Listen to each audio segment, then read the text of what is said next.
There we go. Hello, hello. Bam. There we go. So, new week. How are you guys doing? We're doing okay over here in the Gardner household. Baby girl was sick on Monday and then stayed home from school yesterday. So that's where I was. I was with her. She's feeling better today. She is back at school being a menace, and that's great. So, but hey, it's October, meaning it's ORC-TOBER. We're going to be painting some orcs, or actually an orc. I set up a composition already. I already have a kind of a rough sketch modeled in. It's going to start as some fan art of an orc that is near and dear to my heart. But it may evolve. It's not a hard and fast like rule that this has to stay a fan art thing. If something comes up, if we want to change some things, we can do that. Maybe change the design if we feel up to it. Otherwise, we're starting off with Grom Hellscream, a leader in his own way, actually in many ways, of the Horde in World of Warcraft. Oh, and this is like old school. We're talking Warcraft 2, Warcraft 3, you know, our pal Grom. You have the original Warlords of Draenor, as it were. We could go deep dive into lore, but the Warlords of Draenor, as they were, are awesome. My favorite is Duratan, but I feel like I've done Duratan before. I've not really done Grom Hellscream, and I think that needs to be addressed. So that's what we're going to be working on. This is going to be a piece for the portfolio. Like I said, it could be fan art. A lot of times, you know, I don't care one way or another about putting fan art in a portfolio. I don't think it's a make or break. I don't think it's like bad to have it in there because it shows what you're interested in. It shows kind of what your mentality is bringing to the table and stuff.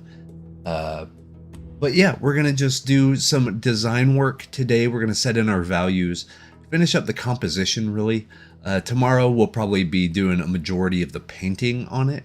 But today we're going to spend about 2.5, 3 hours just playing around on the render side of things, as far as like establishing, and by rendering I don't mean like going in and detailing. I mean like rendering as far as like really solidifying the idea. Like we're gonna knock out the values. We're gonna look at what's the foreground, the middle ground, the background. Put some design elements in there, kind of see how it works. So let's hop on over to boom. And also, side note, I kind of called it quits on trying to stream to TikTok. Apparently it was dropping out a lot, and plus the last 2 times I tried to do it, it says it was active, but it wasn't actually active. I didn't go live. So we're just going to make TikTok a kind of the same thing as an Instagram reel, where it's just a snippet of, you know, some information, instead of trying to go live and trying to use that platform for that, because it's just, it ain't working. And if I were to use the TikTok live studio, it couldn't use any of the stuff we have open in OBS, meaning my webcam. It couldn't use any of that because it's already open here in OBS. So we're not going to even worry about it. Like, I just, you know, it's less headache for me to not do it. So we're not going to do it.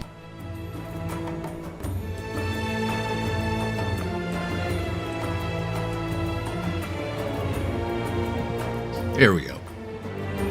All right. So we have some refs here. This is pure ref.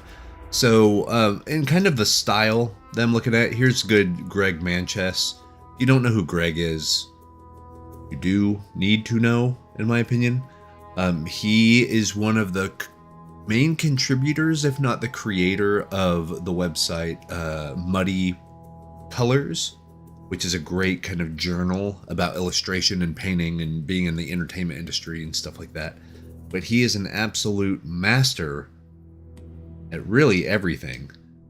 But then we have some Magic the Gathering art. Diego Lorenz here. This is pretty much the vibe we're going to probably end up getting. But also we have Ping Yu here. This is a piece of Duratan, and I love the dramatic angle, which is why whenever you see my composition, you're gonna know why I did a dramatic angle. It just looks cooler to me. And then this one is a oh my god, why am I blanking on his name? Not Randy Vargas. This is, oh my god, why am I blinking right now? My brain is not braining. He makes all of these incredibly dynamic. Hold on. Is it gonna show setting? No. I was like, is it gonna show the settings of the picture here? Like the, because I think I have it saved under his name. Now it's gonna bug me. I'm gonna look it up real quick because he's outstanding and I can't think of his name and that makes me feel silly. Yeah, not Randy Vargas.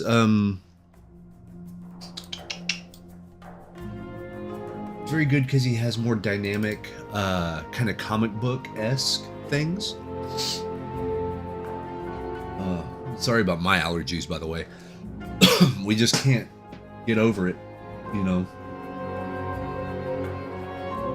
Art. Inspirations. Okay.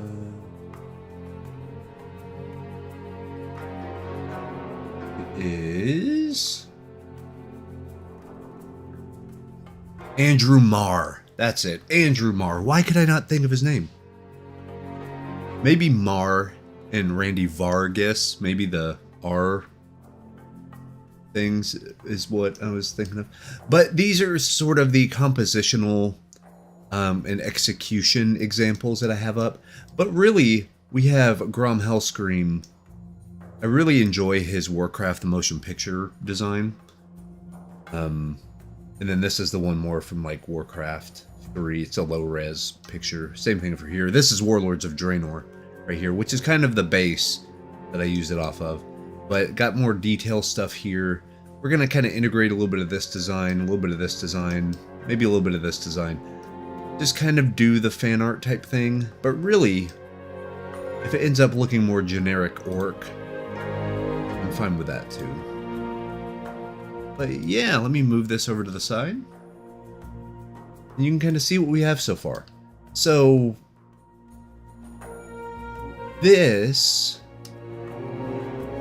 is this was the basic building blocks of this, kind of the tilted up.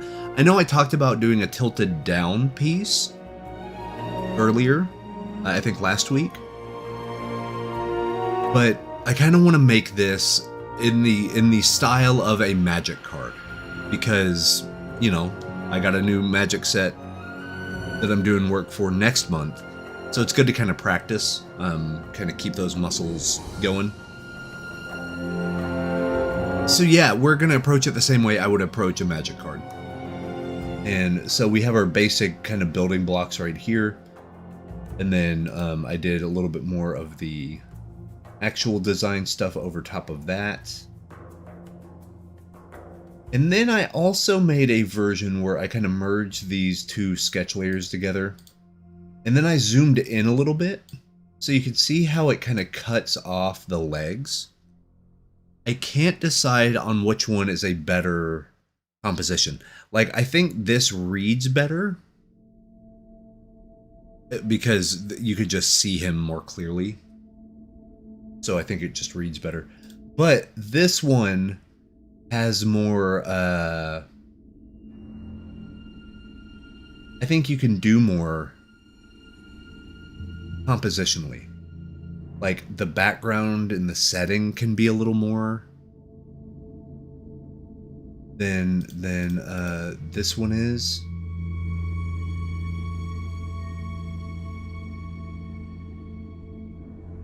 So right now, what I'm thinking is if we bring over this, I'm loving literally just this type of composition. We have a little, either a rock or some sort of craggy mess over on the corner. And then we have an opposite diagonal. So if you see in the composition here, we have these strong diagonals. And I mean, it's kind of a 3-point perspective deal that we're doing. But you can see the main angle is here, while the main angle of the shoulders and the floor and like the belt and everything kind of comes this way, all following this line. Well, this breaks here. And the same thing with the arm. The arm, let me actually draw this so you guys can see it. This was kind of what I was thinking whenever I set this up, is you have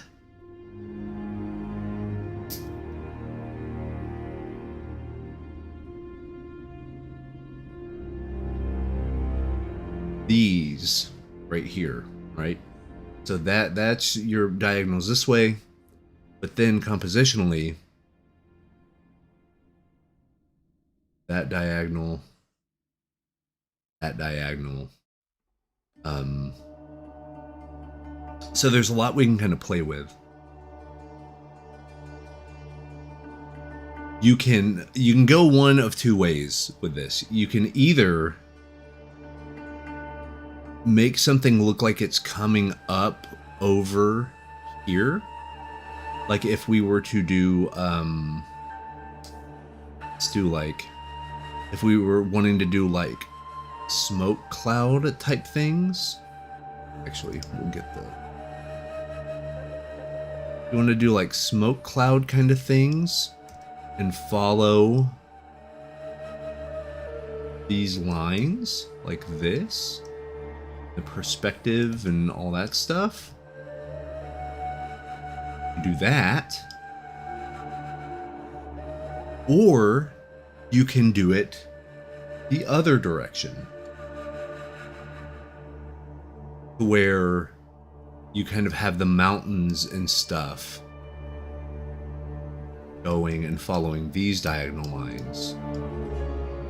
They can go up, they can go that type of deal, but you can kind of see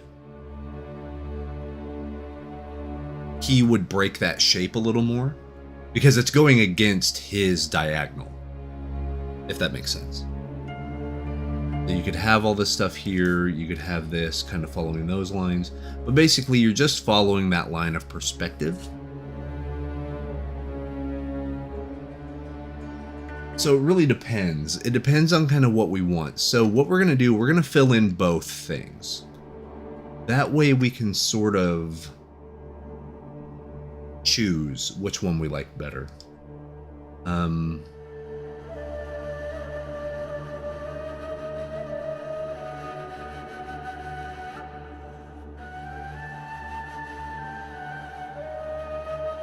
Here's BG idea 1. So let's go ahead and start sketching this out.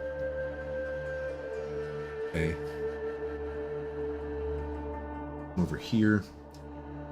And let's just grab maybe that pencil. No, actually that's fine.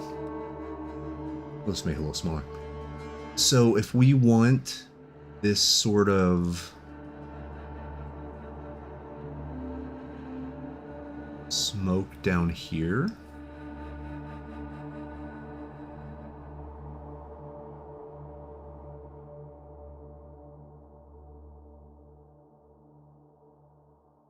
and we'll make sure that our silhouette is getting broken up by Grom here.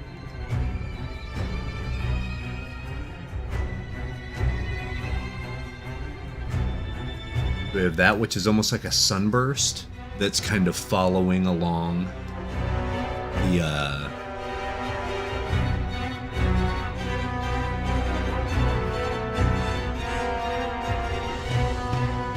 deal, but it's kind of wrapping around here.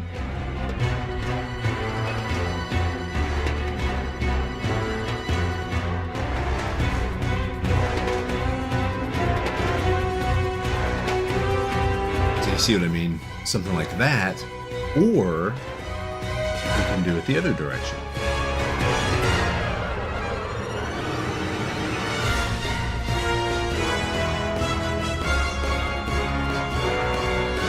This one,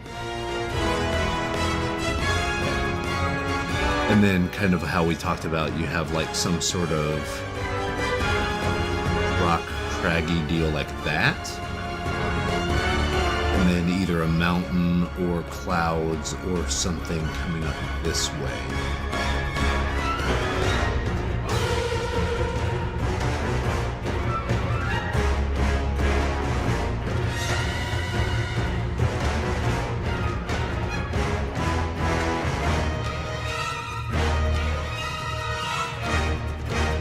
See, this looks like he's more defending a place.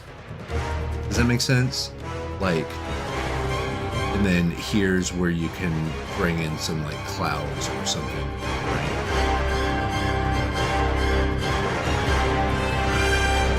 Maybe.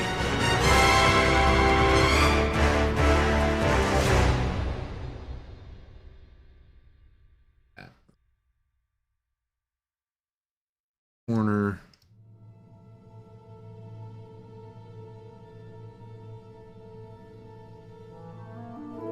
So there's a few ways we can go. So either we have this one, which is a little more, it almost looks like the sunburst or the rising sun thing on like Japanese art. That sort of just sun ray looking thing.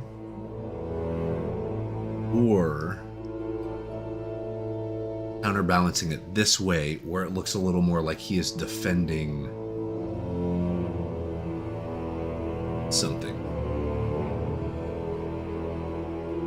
And I just don't know.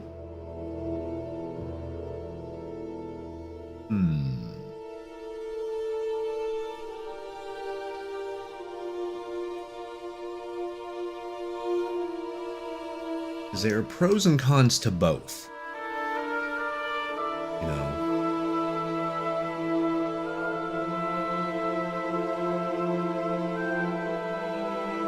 And then like we have all the design stuff. So once we really start rendering, and if we wanted to really sharpen up the line art or something like that, this is kind of where it would go.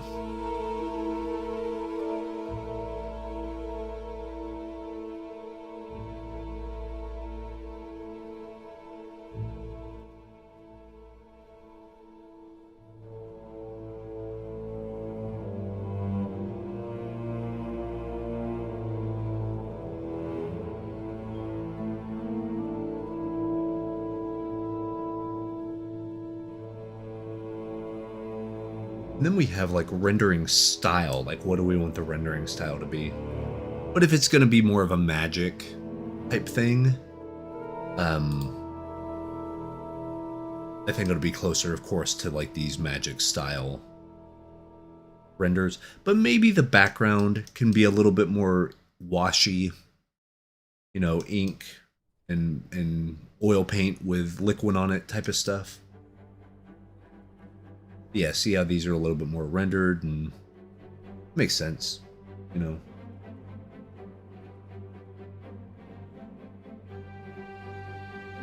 So what I'm going to do real quick, let's go ahead and let's establish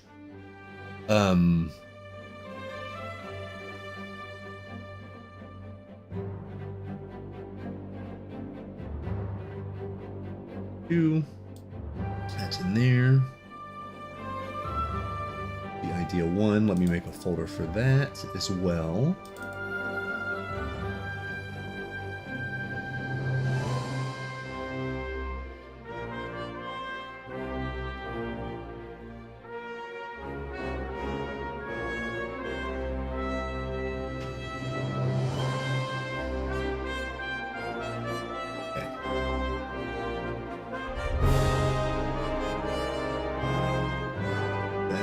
Let's do here.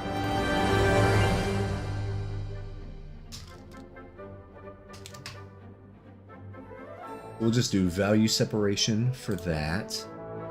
We are going to get our main quote-unquote Photoshop brush.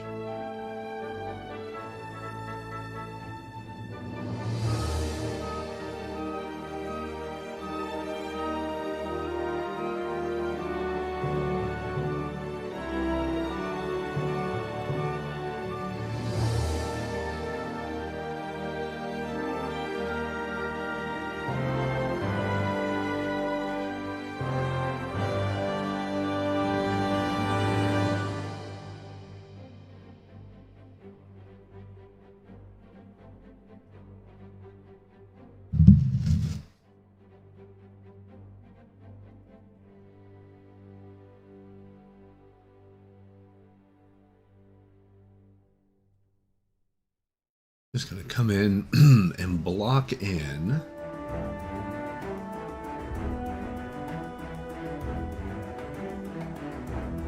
the basic shape of Grom.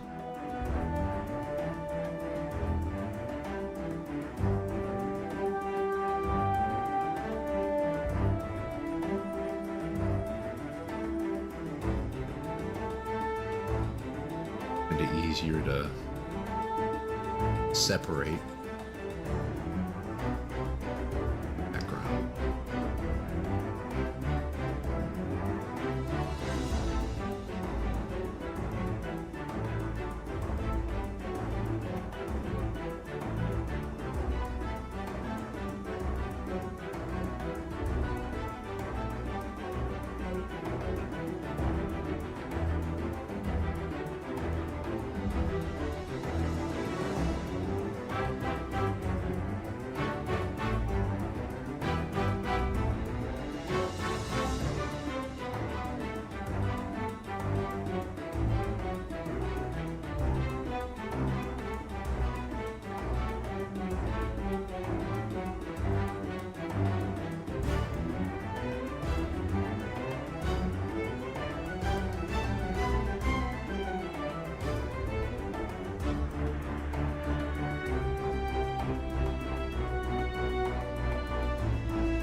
Have him here.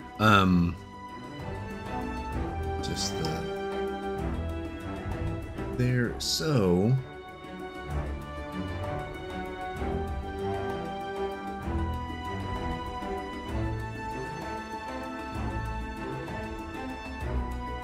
what we're gonna do, let's put this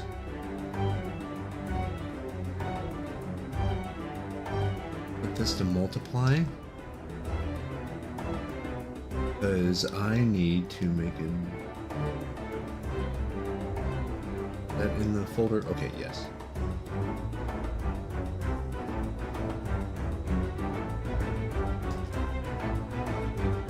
We'll do idea 1 values here.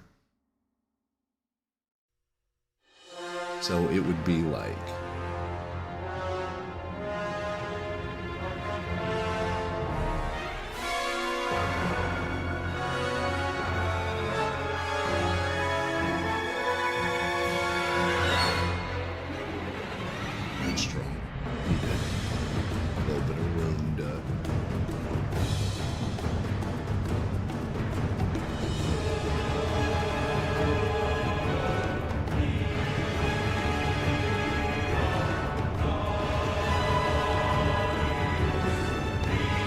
just carefully kind of go over this.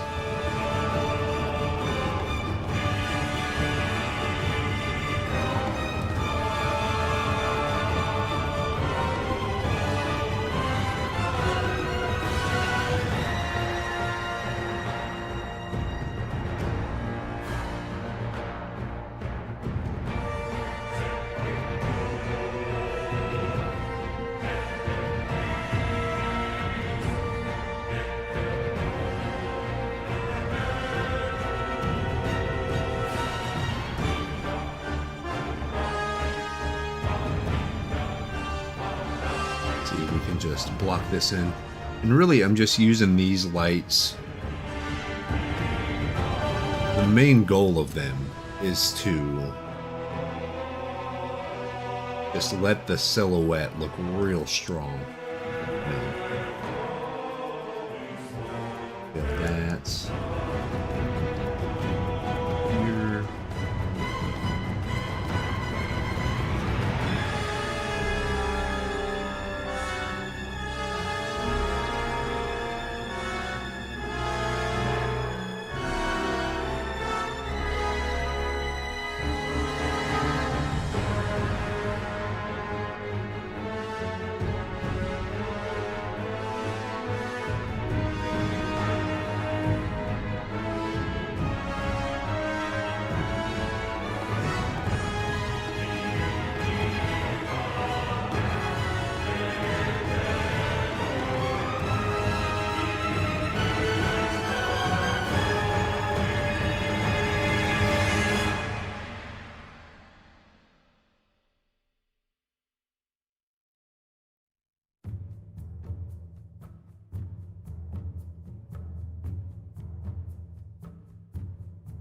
here.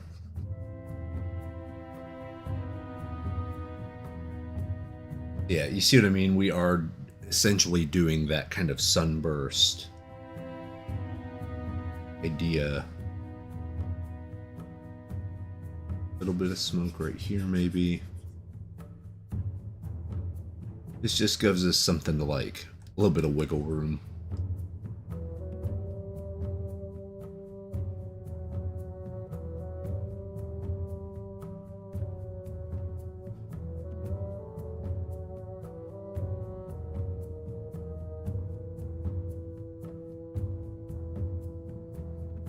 This is just for background 1. We're going to do the same thing, background 2, and see if, like, which one just looks better.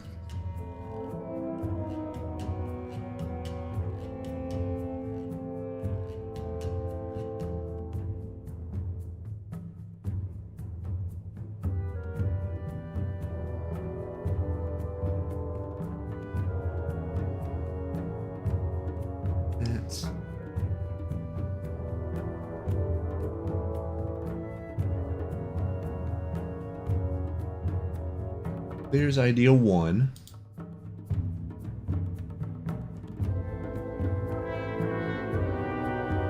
Low.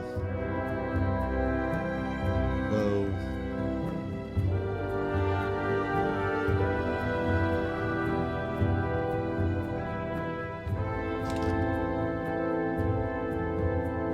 Smaller.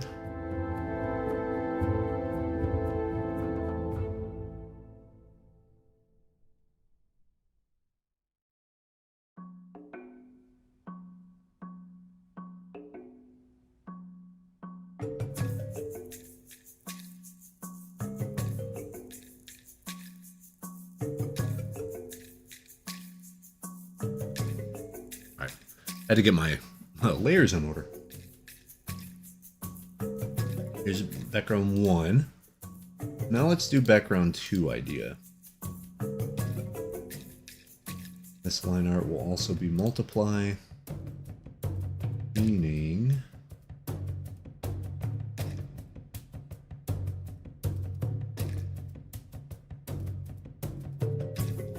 for 2. And let's kind of see what the values are here. This one. A lot of midtones and okay. And by the feet, kind of break up the silhouette. Gotcha. And then the moonlight, that's a cool idea. I think that's a good idea. So we can do something like that. We can go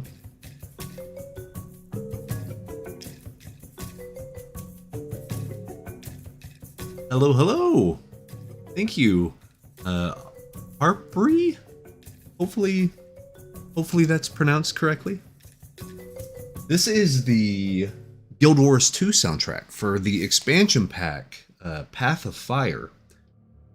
We have a whole fantasy video game list that's going to be playing, so it should hopefully fit the mood pretty well. We're just experimenting with some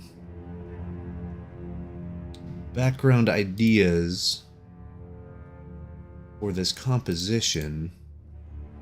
Sunburst. We're going to go the other diagonal direction. See how we do. So this is going to be darker. You could say something like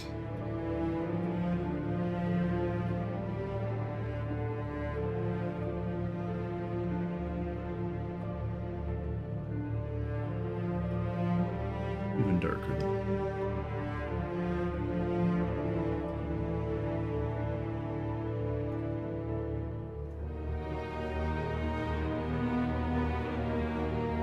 That'll be back here. It's behind right now.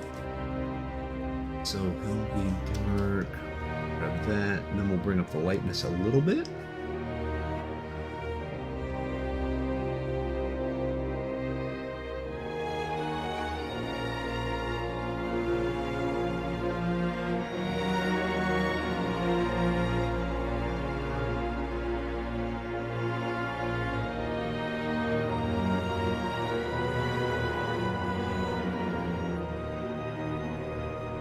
I'll lock these in.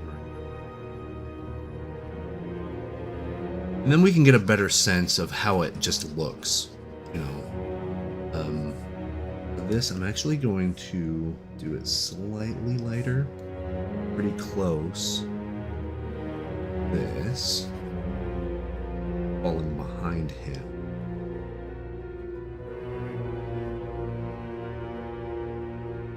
Then clouds here. It's again to kind of sell the silhouette. Clouds here.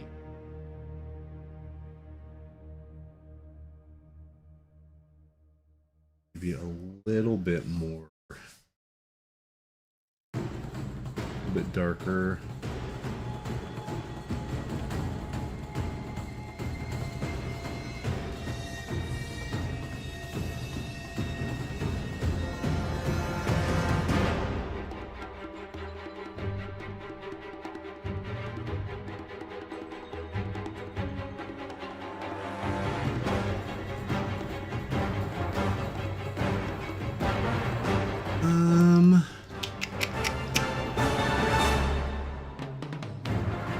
Maybe this should actually be kind of darker too.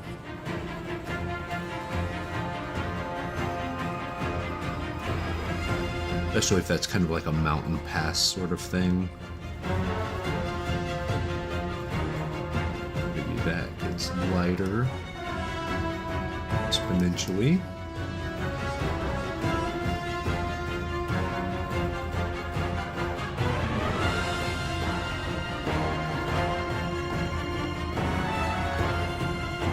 Ooh, I have to write it down.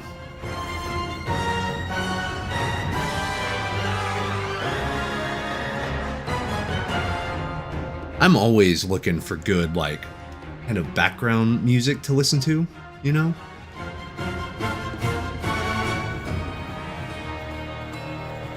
It makes painting so much more enjoyable. You can kind of get lost in the sauce as far as the music is concerned, you know? So, I wonder...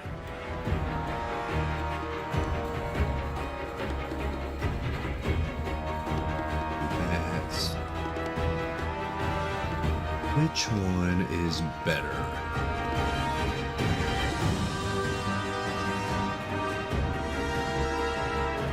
Because this one gives us a lot more room to like play with the smoke rendering and stuff like that. Makes it a little bit more... It's funny, this one reminds me more of like NC Wyeth or somebody. Because you have those really strong diagonals with a different value on it that really like pops any silhouettes or anything. This one is a little more kind of that grimdark, like real old school fantasy art painting, you know. These other ones here.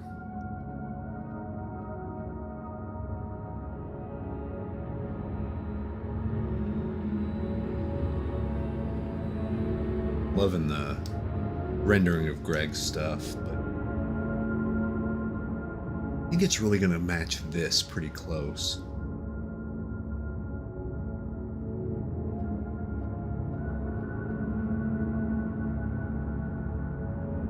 We got the design elements for him right here.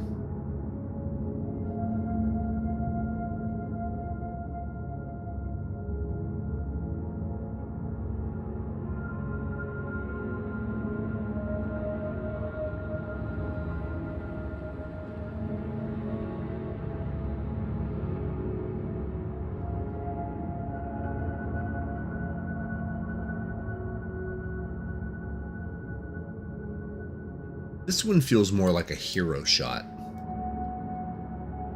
No.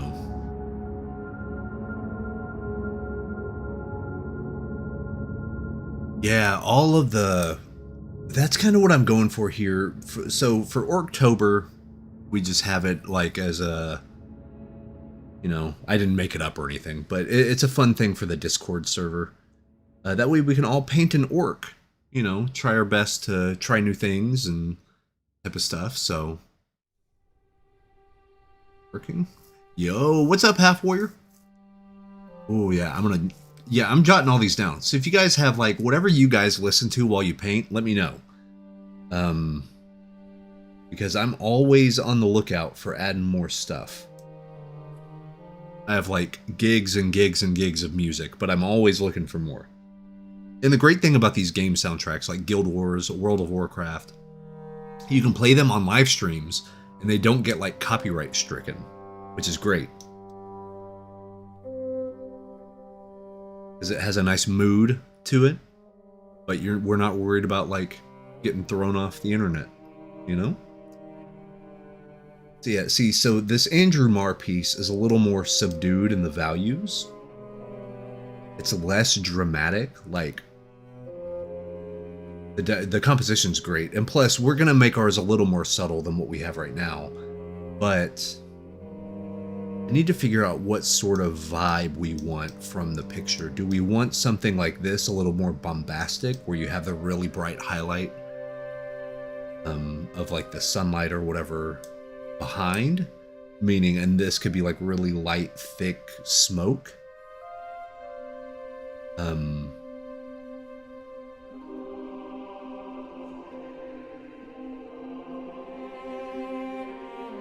Or do we want it a little more like these two?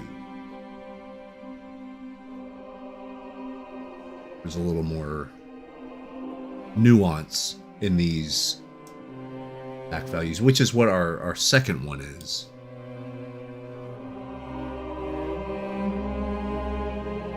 Maybe some clouds here.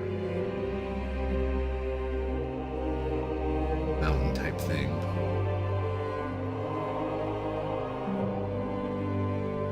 What's up, Big Swoopy? Heck yeah, I can get down with some I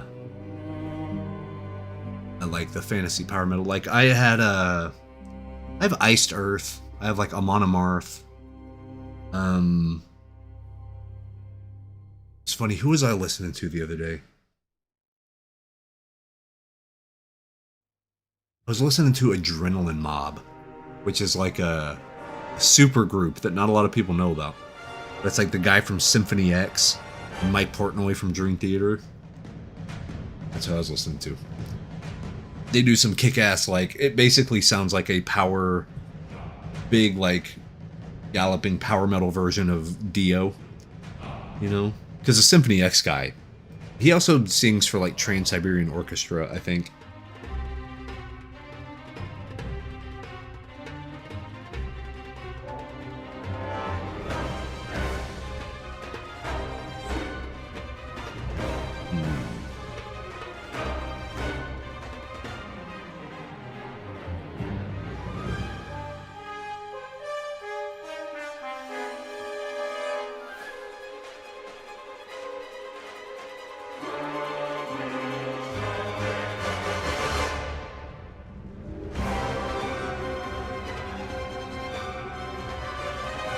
I'm just staring.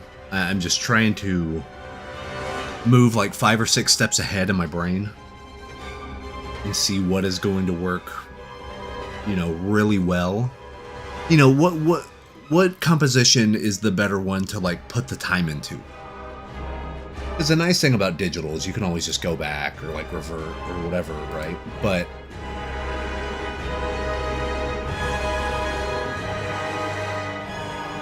so this one I feel like is more of a kind of a cinematic still shot. Like this would be like a picture from a cutscene or something. And then this one would be more of a card game. Like very dramatic, you know, because you can kind of read what's going on here upside down. Which is the whole idea of a card game, right? Because the art is only like 2 inches by 1.5 inches, maybe, on a card. So it needs to be able to read well from across the table and upside down. And, you know, so if we want to do that route, if we really want to just harken in on like, hey, this would be a type of card for like Magic the Gathering or Flesh and Blood or whatever, this would probably be the one to go with. But as far as just a painting, like to set mood, you want to hang something on your wall, this might be more subtle, more effective, like storytelling. Mert, what's up, brother?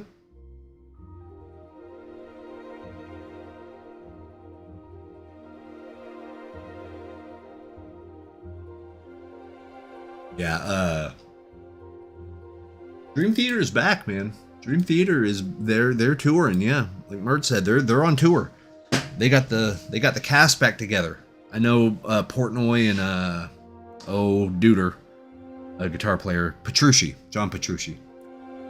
They did not see eye to eye for a while, but that is water under the bridge. And I also liked their band. I think it was a band without a singer. No, I think they had a singer. The Liquid Tension Experiment, which is like, if Dream Theater is already kind of niche, Liquid Tension Experiment is like super niche. I'm a guitar player, so I get way into like the...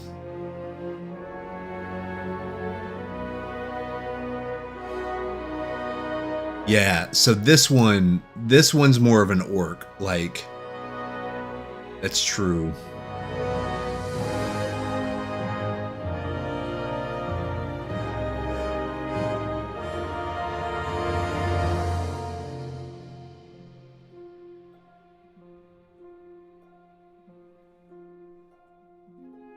Yeah, and we can also, like, on this right here, you can also come in during these values, and like if we wanted to get those nice hits of real brights, this is when you would come through here, right, and sort of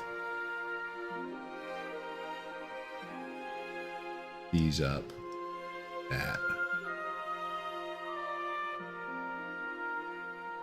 you know, almost like the light is kind of piercing through, but you have this nice diagonal hit of light right here, and then maybe you have a little bit down here to bring the eye down, kind of bring the viewer's eye through the painting, you know, because that way you zoom all the way out, like way out, and you can see the hits sort of framing.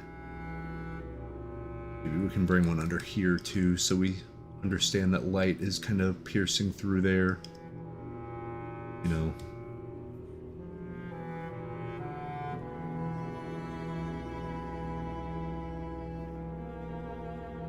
So maybe it's this one's kind of the best of both worlds. Really, it just comes down to, like, if we prefer the diagonals going this way, more following, you know, I kind of drew the reds over top. Okay, yeah. So I drew these reds over top. So you can see that we have multiple diagonals going on. One, it's a kind of a 3-point perspective, because we're looking down and like the camera is tilted up, you know, so we're looking up at our figure. But you can see that we have a few different compositional diagonals that we could follow. Either we can follow the arm coming down from the head to the arm is kind of the same angle that the axe is coming, right? Or you can follow the shoulders. So that's essentially how we broke up these two compositions. You follow the belt line, the shoulder, the feet, kind of here. Oh my goodness, the big swoopy. Thank you so much for that follow. I appreciate you. Welcome. Always good to get new people, you know? I have 4 guitars, dude. I haven't played guitar in, I mean, my son is 4, so I would say in about 3.5 years. But I used to do open mic nights and play in bands, and we did blues stuff and metal, and it's fun. Any Bon Jovi songs that you play in front of a crowd will get you a monster amount of tips. And they're fun, they're easy. But you know, I'm into the real technical stuff that, like, you can't really go out and play Black Star by Yngwie Malmsteen and have a bunch of drunk people, like, understand what's happening. Not to say I could play it. I could play riffs from it, but, like, not the whole thing. A lot of diminished harmonic minor scale. You know, any of that stuff, I'm in. I am in. But, So yeah, I know enough about music theory to be really bad at music. You know what I mean? But that's how I can correlate music and painting. Because like, oh, the color wheel is the circle of fifths. Like I can correlate those very quickly. I don't know what that says about my damaged brain or not, you know. I'm a crazy person, but anyway, it's all fundamentals. Everything comes back to fundamentals, no matter if it's music or art or whatever. So yes, it depends on which direction we want our diagonals to go. So we want to follow the axe and the arm, and kind of this stuff is coming up over the horizon. You know, like we can make this smoke kind of come this way, and a curve even, if we wanted to. That'd be kind of neat. We have a lot of sharp angles, sharp shapes, and then you have this subtle curves coming over. We could do that. Or do we like it where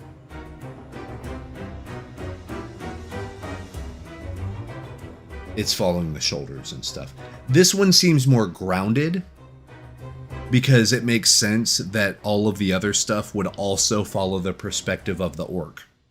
Like, that in the art theory way makes more sense, because you're like, oh, well, if it's a scene and we're looking at it, this other stuff has to kind of follow that perspective. You know.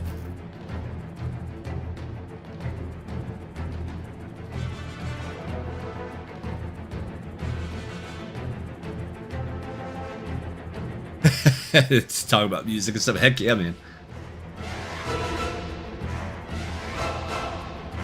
This.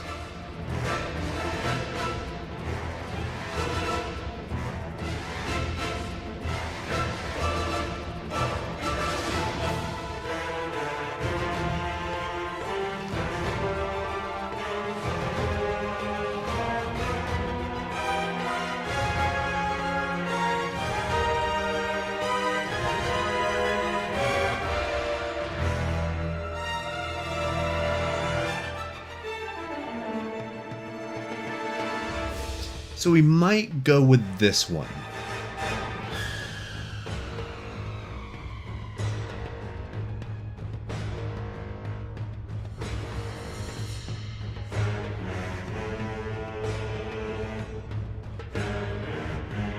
And we might do this one. It makes more sense in regards to like a painting, I think. Today is Orc Day. So we could really, oh, if we want to, let me do something real quick.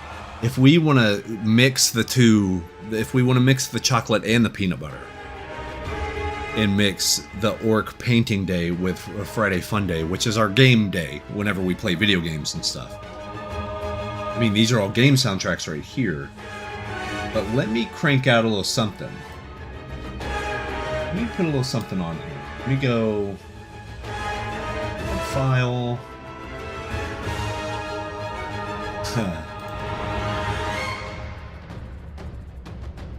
Let me do...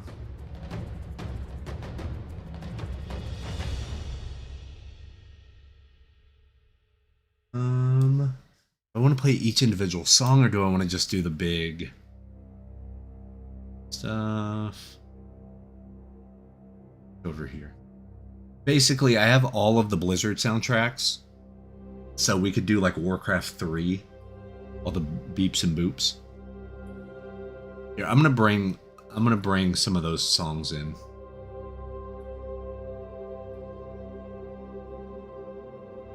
Let me go that.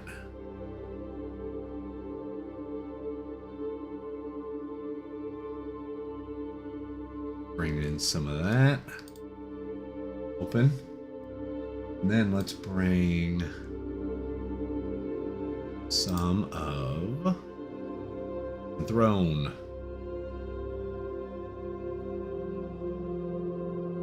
Check this out. We have this sort of big Guild Wars operatic stuff. And here we go. We want to knock out some old school stuff.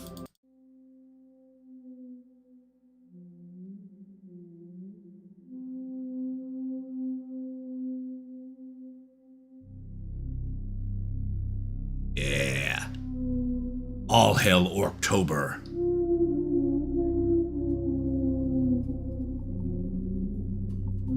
This is some Reign of Chaos right here. Warcraft 3.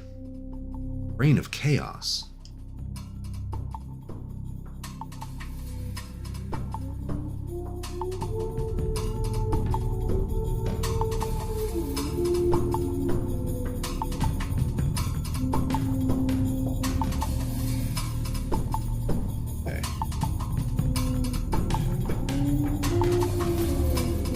What's cool is we can really, like, if we need to come up here and, like, whenever we really start going for it, you know? What's it called? Fear the Old Blood?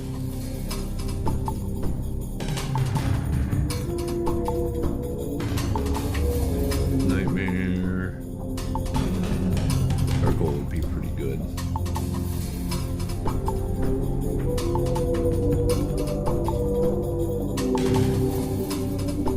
There you go. There's some nice, earthy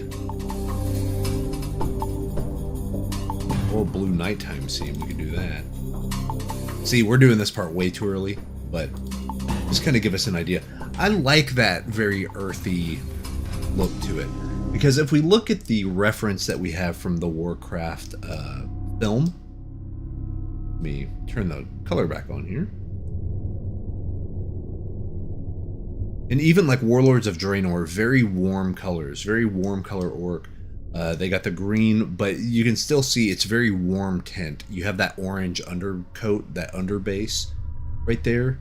So it's an orc, but it's still skin tone. You know what I mean? Like there are skin tones underneath that make this work pretty well.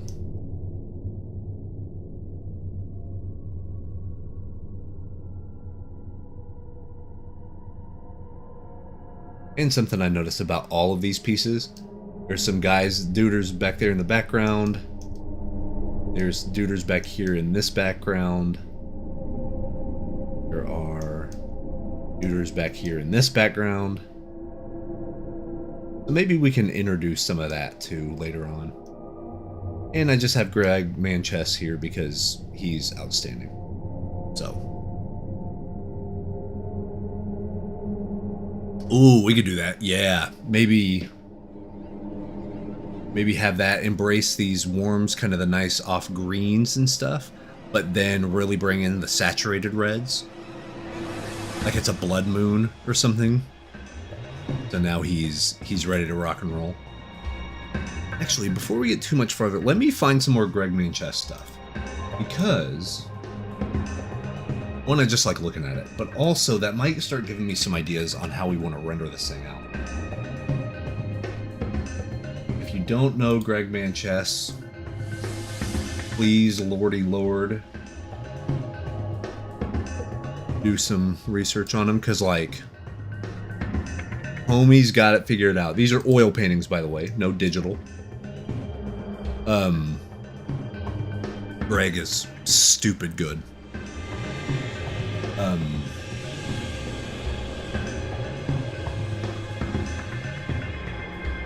Then a little Ripley from Alien. Freaking fantastic.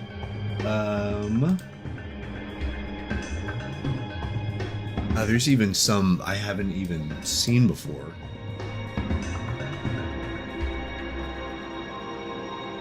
So good. Look how clean it all is. You can see the brush strokes, you can see his edge control and stuff, but it's so, like, see what I mean? You can see everything,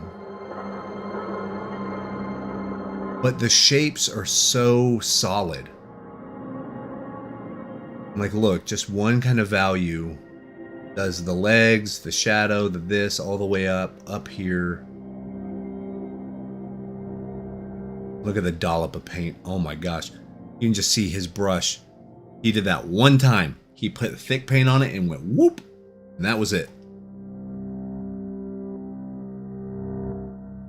Temperature shift right here. Freaking ridiculous. Ridiculous.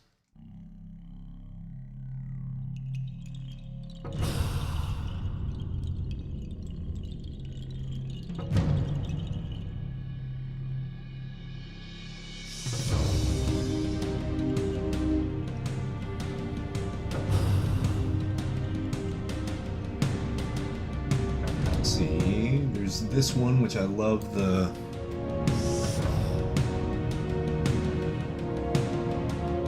Great. Oh my god. Look at that. That is stupid good.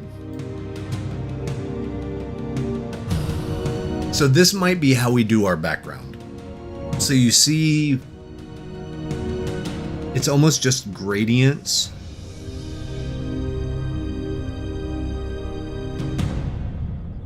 You can tell this is very like Wizard of Oz, right? This could be Dorothy, this could be Toto. And then you have like the tornado type stuff, the bad weather. And even the hits of shadow and stuff, that's stupid, man. Oh my god.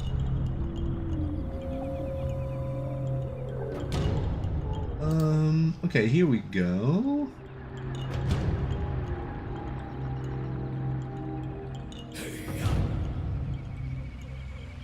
See if... A little Conan the Barbarian action from Greg.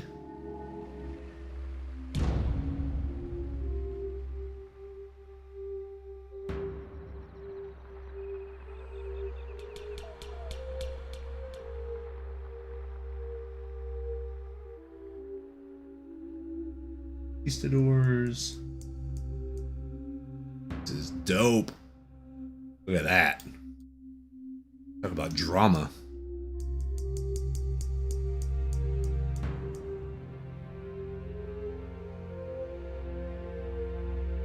Cool. Alright. That's nerding out. You know, just nerding out a little bit. No big deal. I could look at this all day. In fact, many times I probably have.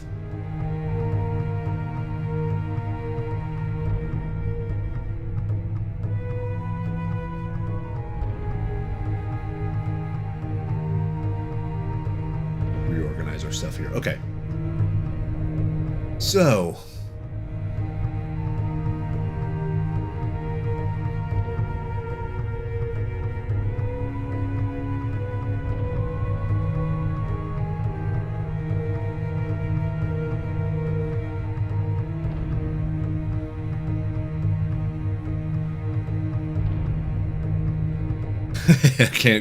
can't get rid of that old Control Z. I get it.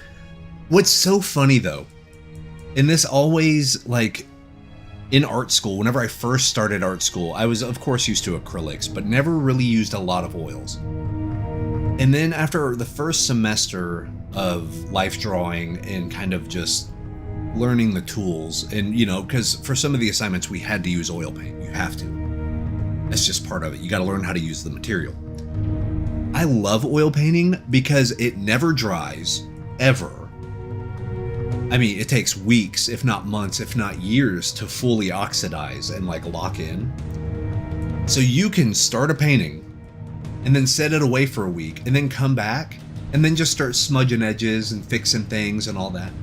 And it's fine. A lot of people hate that. They want their stuff, their marks on there, and they want it locked in. I don't. I want to give myself wiggle room. So it's kind of like a Control Z thing. And if push comes to shove and I don't like what I have, you can always get some sort of varnish, or not varnish, oh, well, yeah, I guess it would be, no, solvent. That's what I need. Solvent. You can get Gamsol, you can get anything like that. You can just put it on a rag and wipe everything away. And what's cool is then you still have a really nice canvas that has some sort of texture and some sort of paint on it that you can use as an underpainting.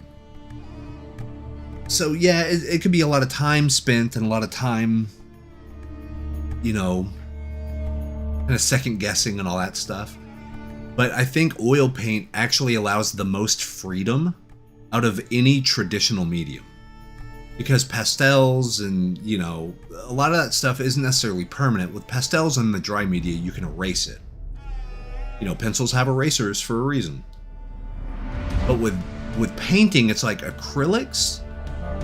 Your undo button is you just paint on top of it because it dries in 20 minutes, unless you put like an open medium or something on it. And it extends the time you have. But really, acrylics start drying the moment you put them on a canvas. So having a spray water bottle to kind of keep the stuff wet. It's harder to work in acrylic wet onto wet than it is oils, for sure, you know. Finish it. Yeah. So locked, I couldn't make conscious choice. Yes. Once you get locked in to a piece enough that you can't see it clearly, that's the time to step back. You know, that's why there's all the jokes about, oh, all these people have 15 to 20 different work in progress projects open and all that stuff. I get it, because one thing that could solve one problem could also be used on another painting, and yeah, it all kind of works. So what we could do here, in fact, I might do it. We're going to keep this gradient map, and I will, I'll start just painting in value. I'll just start painting in black and white, just grayscale. Start filling in some of this stuff. Then whenever we kick this back on, we will have our underpainting. Does that make sense? And then we can, like, either, I was going to say we could take it into Rebel, but it may not be ready for Rebel yet. We might have to get pretty close to final before it gets to Rebel. Because Rebel is where we are going to put the impasto marks, we're going to put the smudges, we're going to get some of the stuff, the canvas textures and all that, and really, like, hone it and make it happen. So we might spend a majority of our time actually here in Clip Studio. Because that way we can do the underpainting, we can do the value sketch, turn that into an underpainting, do the color stuff on top, even with the soft round or hard round brush, maybe a few painterly brushes here or there.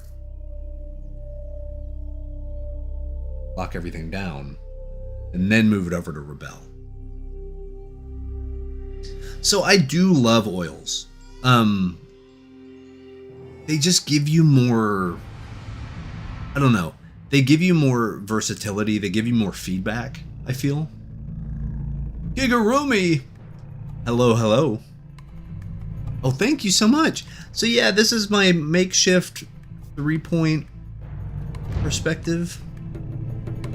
It's not exact, I didn't use any rulers or anything. I just kind of like did a straight up and down. I was like, oh, I hope this works.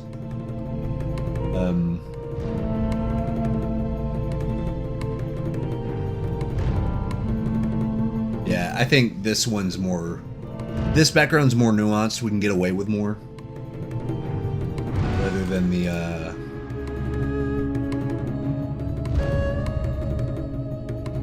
rather than this one. Like, I think this is a cool idea, and of course if we were to, like, change the shapes to be a little less geometric, that would work. But yeah, I think we're gonna go with this one. We can start adding in the, like, structures here. I can even break up this foreground a little more. Like bring up some lines here, maybe bring up some of this. That way it looks like uneven rock. He's sort of like standing and looking over.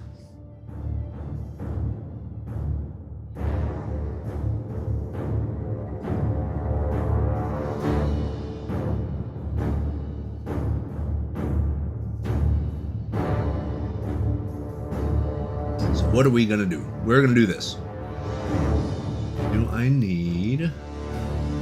And see, this is a cool thing too. If you hide all of the line and you just keep this and maybe that still reads okay.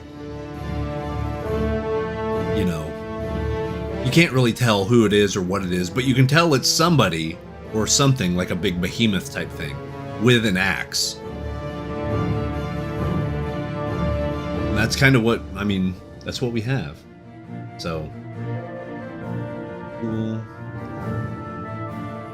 And then, yeah, I did make the larger composition of Grom, like there.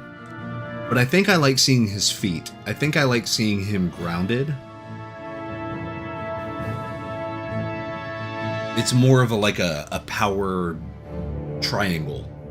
You know what I mean? Like a nice Frank Frazetta-esque Which is true, actually. This could essentially be the same type of background as like Death Dealer. In fact, let's bring up Death Dealer so we can look at it. I have it hanging on my wall right here so I can look at it right now, but Frank Frazetta, Death Dealer 1.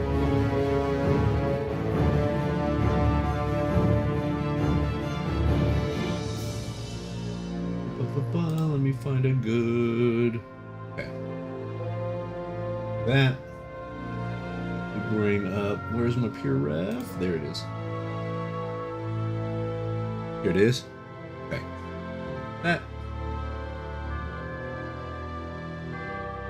Yeah. See how Death Dealer kind of weaves in and out? You have that nice smooth gradient type stuff. And then you have a little bit of fire or brimstone or whatever here. A little bit of texture. It's funny, all of the stuff around Death Dealer is way looser than you remember it being. It's like all the rocks and the rubble. I don't think he rendered a single actual rock. He added that shadow here. He inferred everything. You know what I mean? Because to be fair, you ain't looking here or here or here. You're looking at how freaking rendered the horse is. Like, that shield is freaking perfect. Like, that's what you're looking at. You know.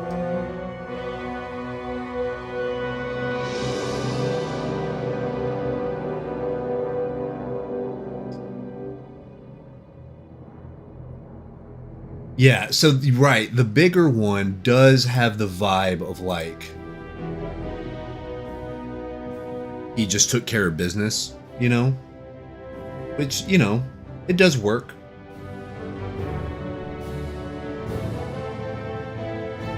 You know, like, he could be on the battlefield, and, like, if we had flags up or something like that, like, we could still rock that one, you know what I mean? But I just think... that one's just funner to... this one's more fun to play with, because you can just do more, you know?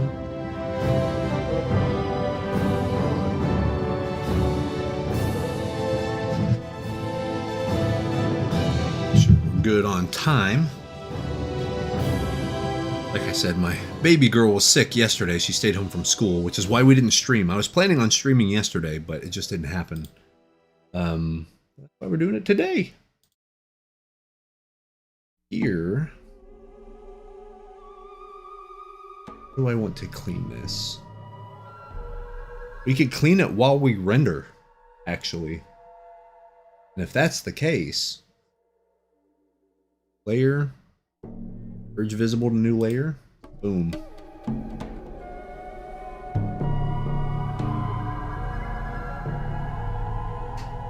Starting point. Yeah. And we'll just activate that later. Okay. Now we got here. How do we want to start render? I mean, he is going to take the longest, so we are going to start rendering him. Right.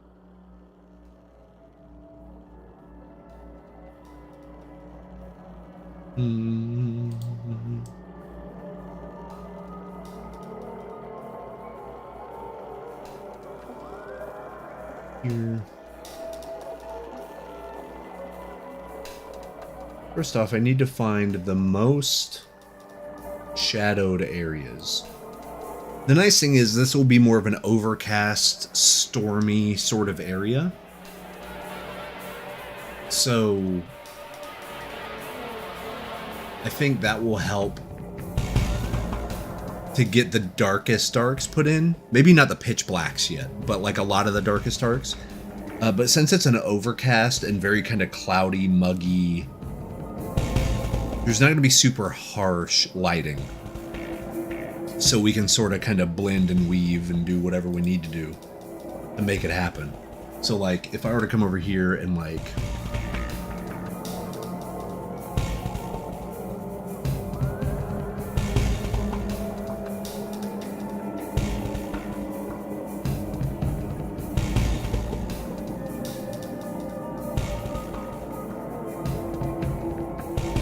this.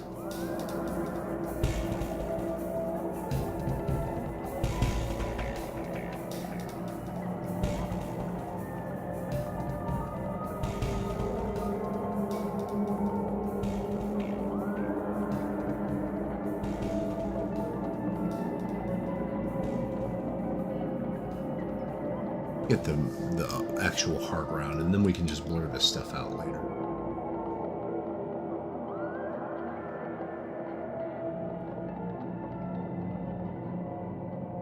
And this is even still the darkest darks. So, ooh, the Move Ink Pad 11. I think you're gonna like it. It's a different learning curve having an Android or any sort of like mobile device while you're doing it. You have to retrain your brain a little bit, especially to do like the pinch to zoom and all that type of stuff. But it does very much feel like having a notebook, like a sketchbook, where you can then, of course, save stuff to the cloud, or you save the file, or you just cancel out of it. It's already like recording background stuff. So what's really cool is with Android, I highly recommend Infinite Painter. Definitely get yourself Infinite Painter. That's probably my favorite mobile, at least Android-wise. I actually think I like Infinite Painter better than I like Procreate, but Procreate's been kind of on point lately. They have been, over the past few updates, it's been real good. The Infinite Painter is bang on the money. Barry Ryan, what's up? Yes, it is a game changer. It's once again, it's a learning curve, but like once you get it and it's a more natural fit for like putting a stylus to a thing, yeah.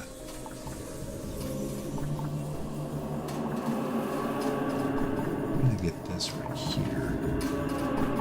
This is gonna be a little more.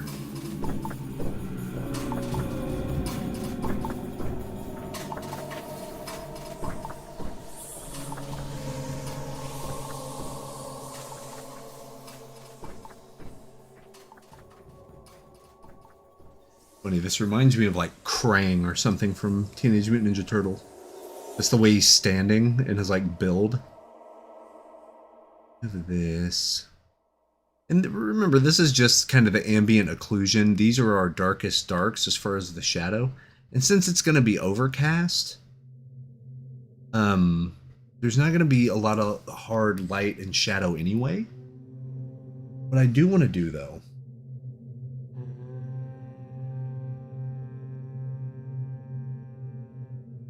I'm gonna move these over top. I'll lower the opacity. That way I don't lose all of the pencil lines. I want to use them more whenever I really start fine rendering. Yeah, it is a game changer that way because you really can. And the fact it's so weird because it broke my brain and it still kind of does. The fact that you can zoom in, because like with a sketchbook, the way you zoom in is you hold it closer to your face and like do the thing. But with this, you literally just whoop, and then you're working whoop, and then yeah, it's crazy to me.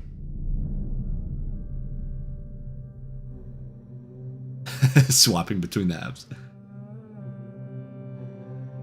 So, and what's really cool about this is Rom has the long hair and it's dark. So that helps us to get his face in.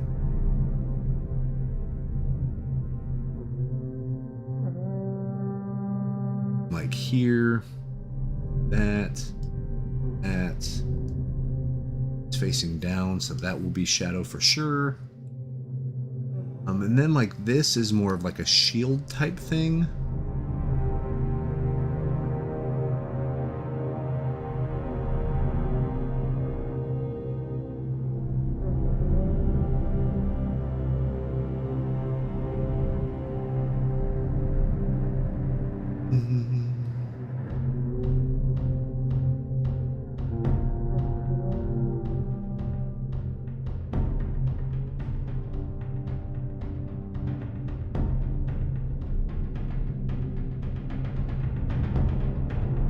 by the way, I added a new command to the chat, and it should work on both the YouTube stream and the Twitch stream. And it's the lurk command. So like if you have to step away for a minute, you're like, hey, I'll be right back, but I'm just gonna lurk for a minute. You can do the exclamation point lurk, and it should, I have some random messages set up, and it should let chat know what you're going to do.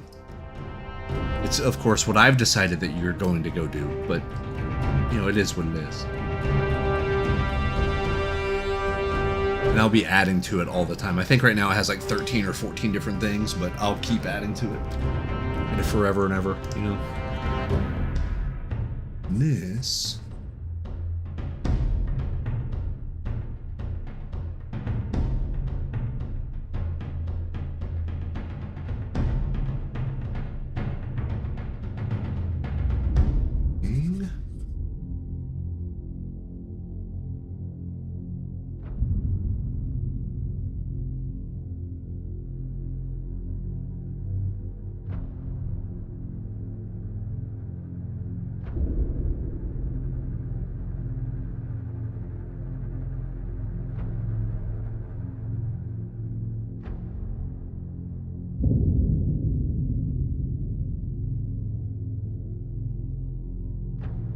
It's nice because this kind of catches the light. And we'll bring over the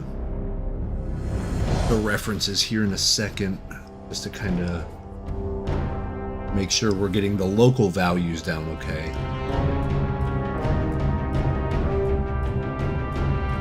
Like, all of this stuff is definitely going to be darker than the skin tone. And the skin tone is nice because we can actually sort of like render the muscle, you know? Do that type of thing. We can make his face a little more catching of the light type of stuff.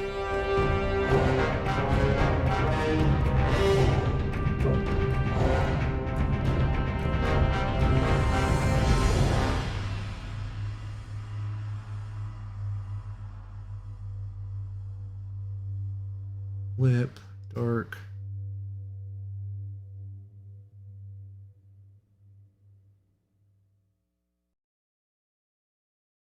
Heck yeah, man.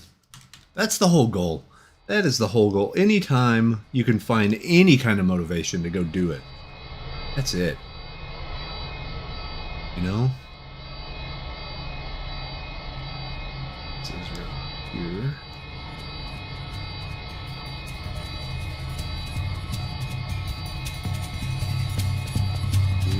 There comes up here, and of course the nice ribs.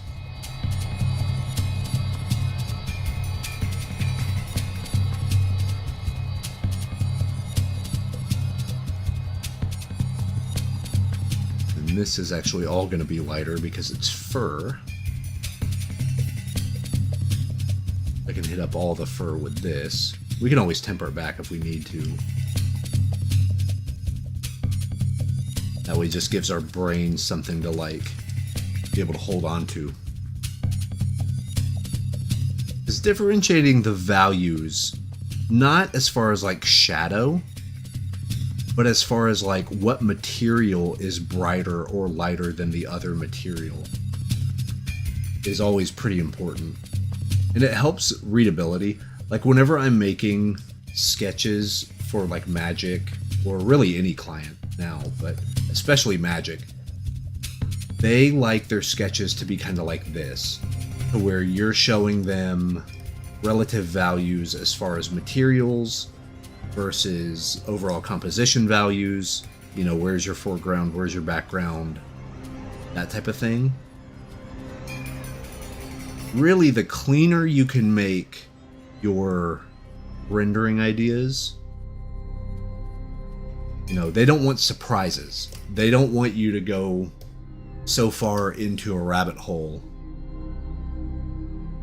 and then like 2 weeks go by and then you show them what you have now and it's like way different than what they agreed upon. You want no surprises, you know.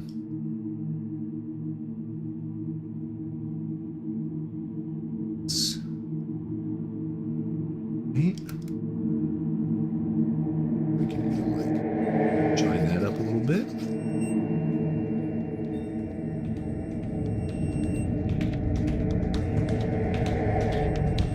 See, it's a little too bright on that stuff, but we can always temper this stuff back. I want front of the painting in higher value because it is closer to the viewer. But also I'd like to add a light source from the back. How should I approach it?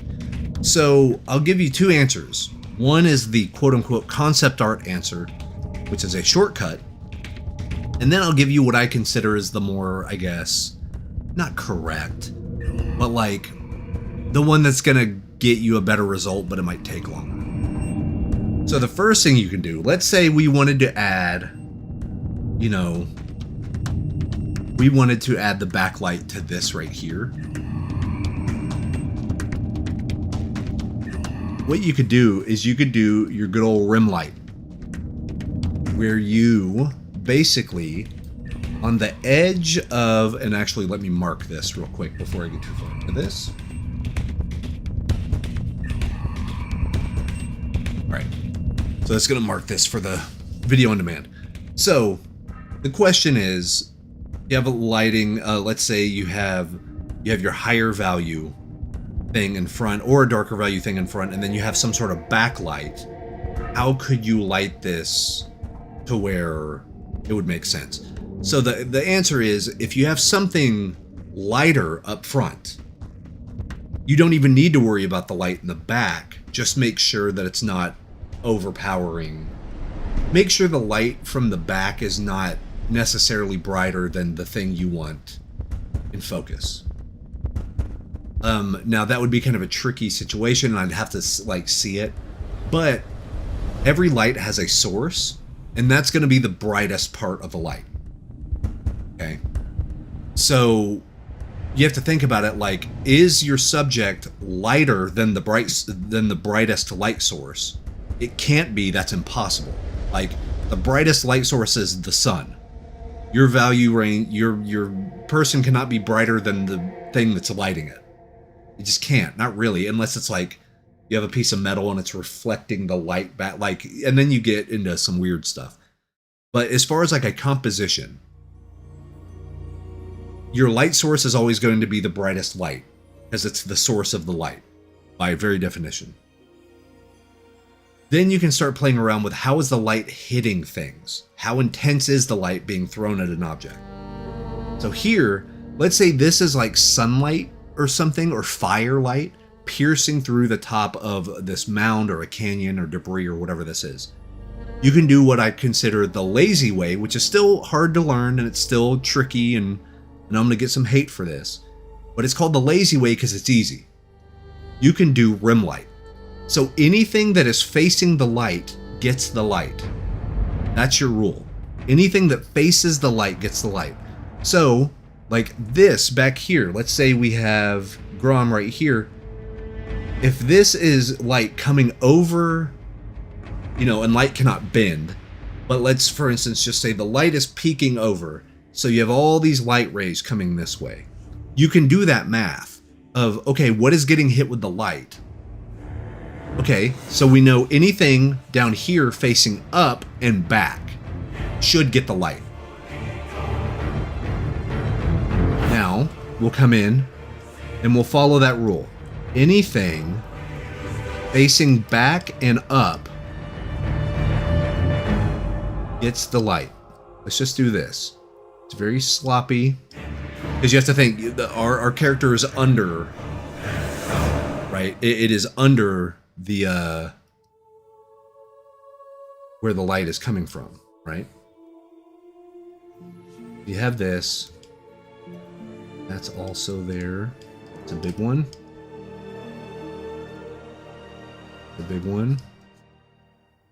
The big one. So you're basically just doing the math.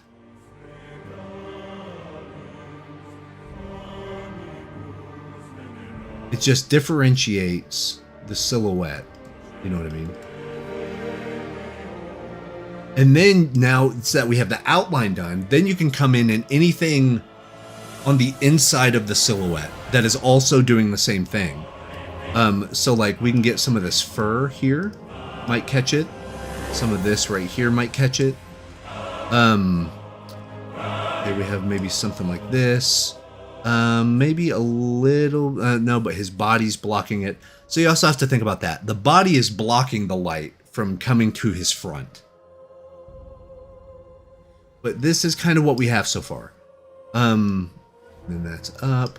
That kind of comes around. So yeah, that gives you a little bit of something to work with. Now, the quote-unquote more correct way to do it would be you would do the math of how bright is your light source. And what you would do is you would do, I think it's called the square, what did James Gurney call it? The double square method or something, to where like basically as you get further from the light, as you chop that into different like distances, you're essentially getting half as bright as you go further and further and further. So like the stuff closest to him will be the brightest rim light. But then what you'll have is then the light will kind of come over and scoop over, being a little bit more nuanced the further it gets. Right? And then like this is actually going to come and like kind of circle into here. And this is going to start informing and lightening up the values across the form. So you can use the rim light thing, but the only thing with rim light is it makes everything look very flat. It almost makes your character look like a cutout, like a cardboard cutout. But you have to remember, this has to follow a form. Like, you see what I mean? Instead of doing just a rim light on the edge of a thing, we're introducing the light from that rim light, but we're following it around and making it lose its intensity the further away we get from the back. You know what I mean? Like that type of thing. This is the more correct way to do it.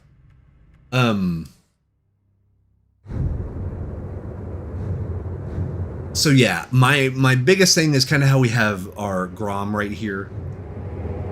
If you know for a fact your subject is going to be in front of a light source backlighting them, make them darker than the light, of course, because they have to, right?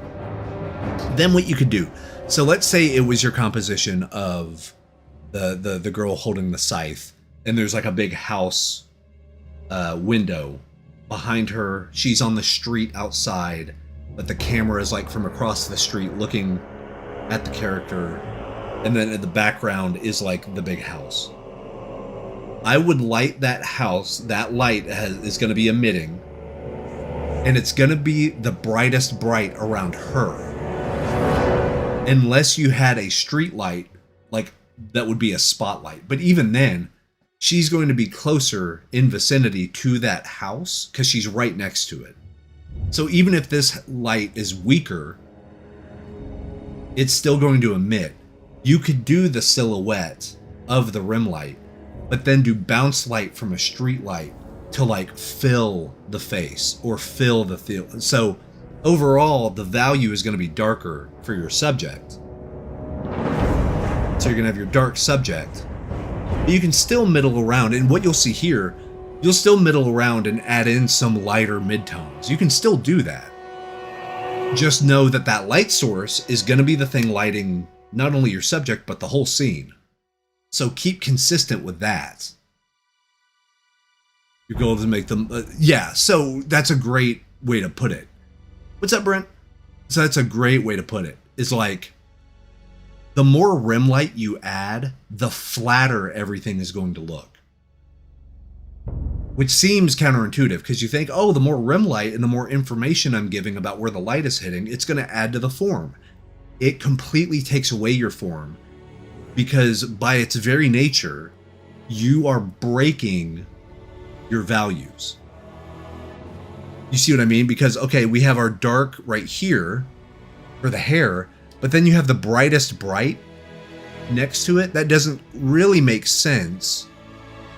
Even though we know hair is oily and it's slick and it can catch light, that doesn't really work.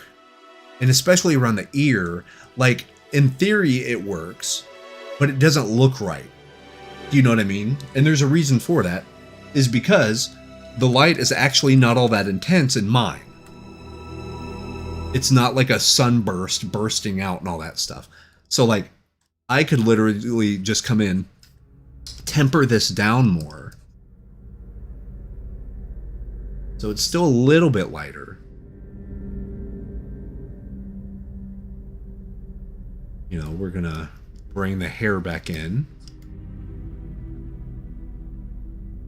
Hold that in. So we can do little hits of it. We can bring this. That's a little darker. We can do like a very little something like this.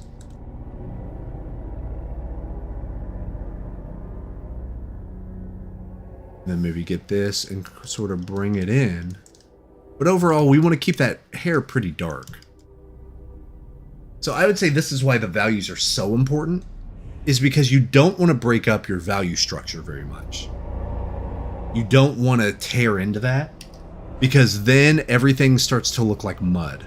Everything looks very muddy and disorganized when it shouldn't. It should look very structured and like silhouettable, like very good shape language. Right here. You see what I mean? So you have a little bit of hit of light, but it's not overpowering and changing the value structure of that dark hair. Just giving you a little bit of something to work with, a little bit of bite. But we're not going to make him super, like, the back is going to be blown out highlights and all that stuff. Like, that's not really how it works. Like, this is where the big highlight's going to be, because that's where it's, you know, kind of emitting from, is back behind this rock structure or mountain or whatever we have. But this right here, we're going to keep dark. Even if it's getting hit with really intense light, we're going to keep it dark. I think the readability is more important than being like physically like the light and physics of everything. I don't care if that's as correct. I'm more worried about if the image is reading okay. You know? And like even right here, Grom has a little lighter skin tone, but that's still very close to what is around here. So thank God we have the dark hair breaking up those two different changes. And another thing that's going to help is that the sky will be kind of that brown, red, sort of earthy stuff, and his skin is going to be green. So that's another point of contrast, is you have that cooler color of the green as opposed to, so that helps. But in value, you can see how his face can get kind of lost in the sauce. It's sort of lost there. You know what I mean? Orc-TOBER. Thank you so much.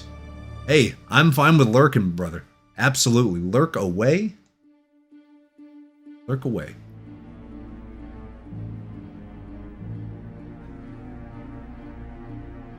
So we got that. So yeah, I don't know if that was like super helpful answer. Basically, it all boils down to just keep your values separated. Make the window the lightest thing. Make the figure maybe the darkest thing, because you're going to have that nice value contrast. Everything else is kind of a mid-tone because it's not as important. And then you can sprinkle in some hits of highlight here and there, especially in the metal, if that's a scythe or whatever. Like, I think that's a good way to go. And then another great example of that sort of problem solving as far as values. This is a skull. This right here is a skull. But if you see and notice how close that lighter value is to this lighter value, that muddies up what's going on here. You see what I mean? Like, it muddies up that nice hit of light, because it's like, what is this blob doing here? So I would just take the artistic liberty and re-darken this.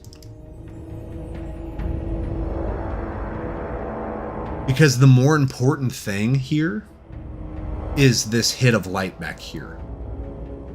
Does that make sense? Like, I'm making that executive decision of, I think the light doing this is cooler than this being the exact correct value of the material.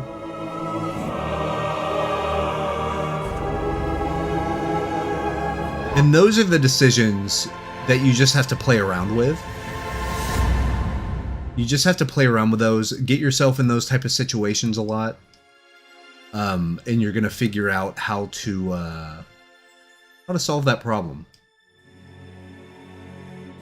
You know, it's here. This should be under shadow a little bit more. Yeah, see that chest is kind of flaring out, all nice and proud, as well it should.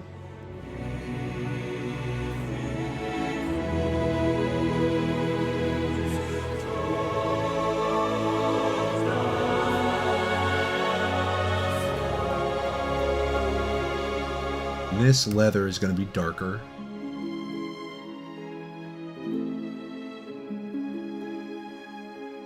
And even these will redarken, because we can just come and add that rim light hit later.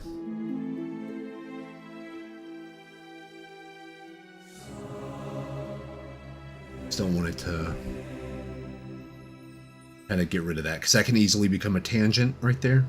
Even though it splits the gauntlet pretty well, that light in the back, we just don't want it to become a tangent, you know. That's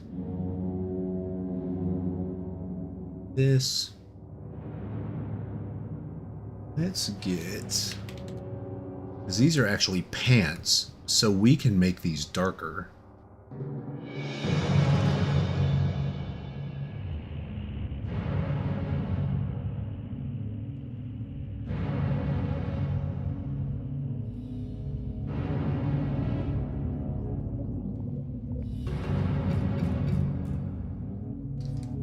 See, and it's cool because, like, I can come over here, and I know we just had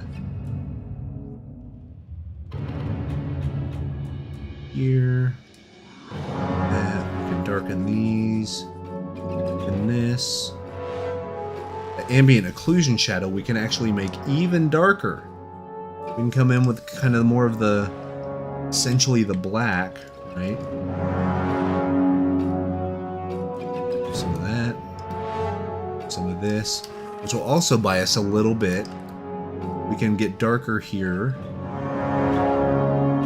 The fur, because you have to think, we haven't added any of the detail for these rocks or anything yet, right?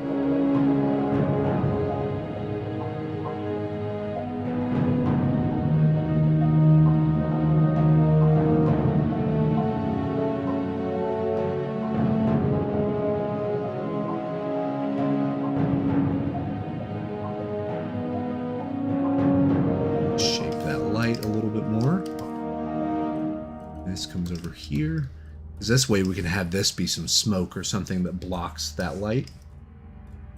And if we really want to get buck wild, check this out. Make this super, super white. Same here. And then you can blend out from there.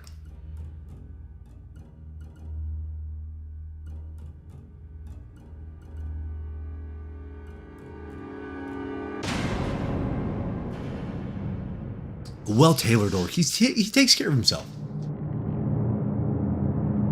Happy October. Thank you, Kugurami. have a great day. It's always a pleasure to see you.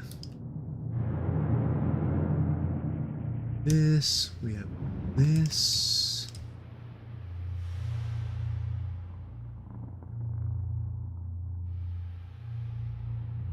That.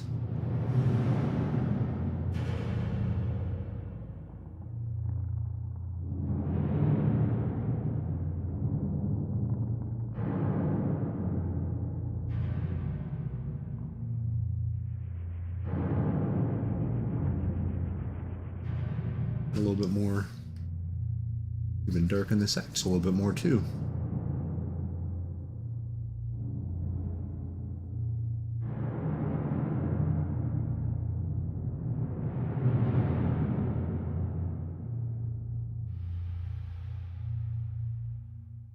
So it's funny, this is the type of thing, I mean, I would clean up the lines a little bit, but this is essentially the type of sketch I would turn in for Magic the Gathering. Like, I could send this to my art director, and they would be able to give me a, let's pursue that one. Or, hey, can we make a change from this one to this one? So I would make about 3 or 4 in this style. Or, you know, 3 or 4 different compositions at this level, where we start having the light, we start having that. I might even add some, like, rock texture and stuff like that. But this would give my art director enough to be like, let's push forward with this one. Actually, over here.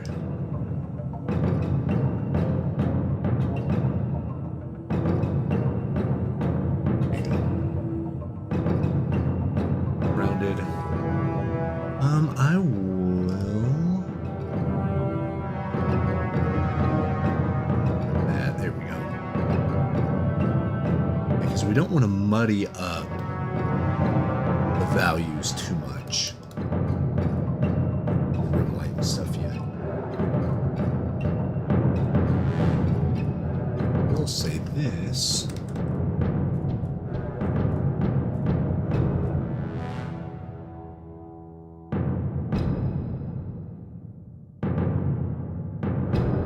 What's cool is now we can just turn on the gradient map. That's already looking pretty good.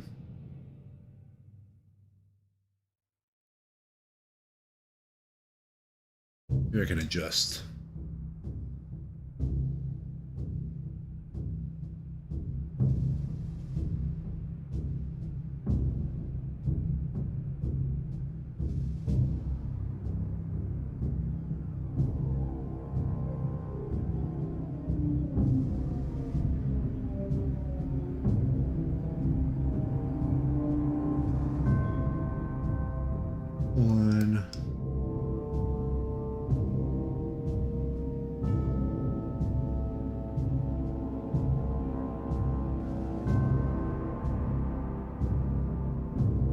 Darker this way.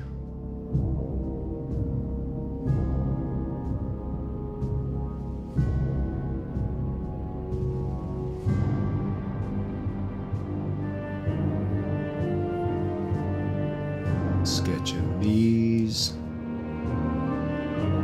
You know, since we've established a little bit of the value pattern here, now we can come in and start adding even more darker darks.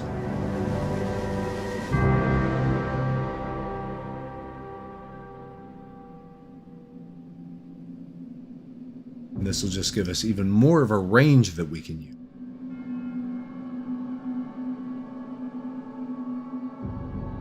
We're making this look pretty good. Thank you so much. Yeah, so this one's a little bit easier of a perspective than what we were trying to do with the knight, because the knight was just off perspective enough to be real tricky. But this one actually isn't. The more extreme perspectives aren't too bad, because as long as you follow kind of the guidelines you set for yourself, you're fine. Where we ran into problems with the knight from a few weeks back is he was almost on like a curved thing. Like, you could see the bottom of his helmet, but the top of his shoes. So it was a really weird, subtle fisheye thing, you know? But yeah, this is very much a Frank Frazetta composition. No question. This is triangles through and through. In fact, you can even look at like these shapes back here, because I have my diagonal lines. But if we wanted to show the real kind of what the main shapes are, I do this, I come over here. So the main shapes,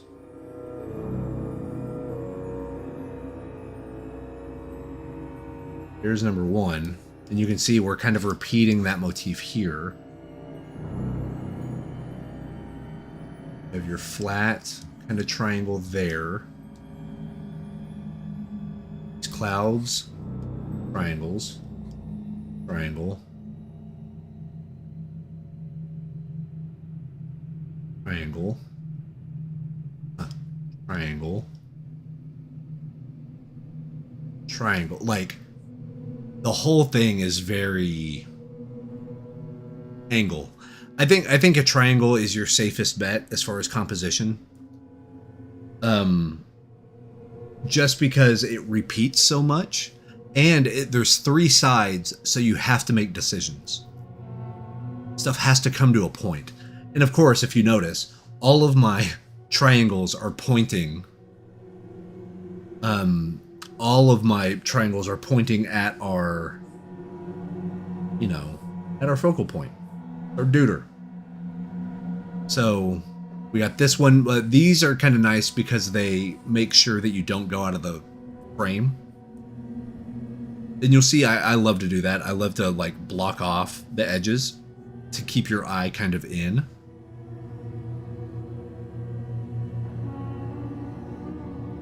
So that's sort of what we're going for there.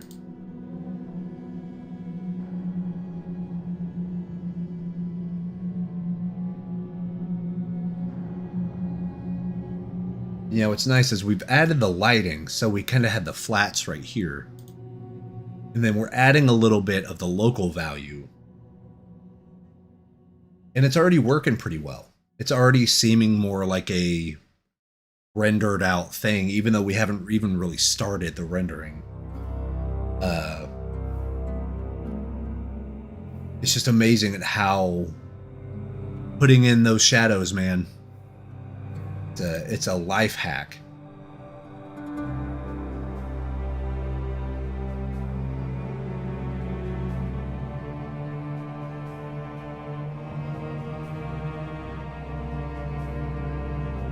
I'm curious as to which way we want to go as far as I think what we're gonna do. Let me bring over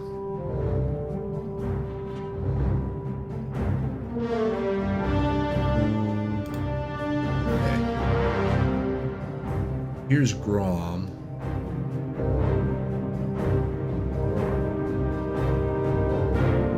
Yeah, so Grom from the movie, I think we're going to keep him green. I think it's going to help us.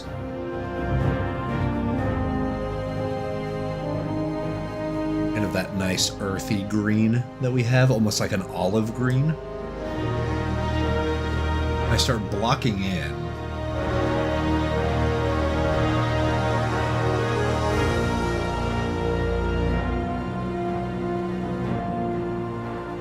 We can even do really an overlay. It's something like this.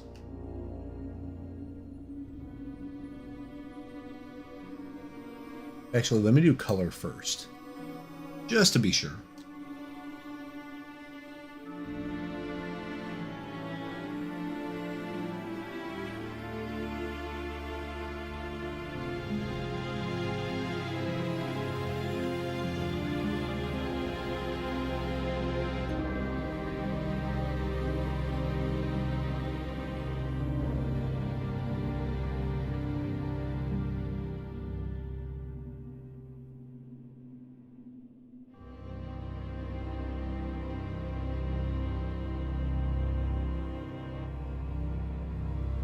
That, and then he has his reds.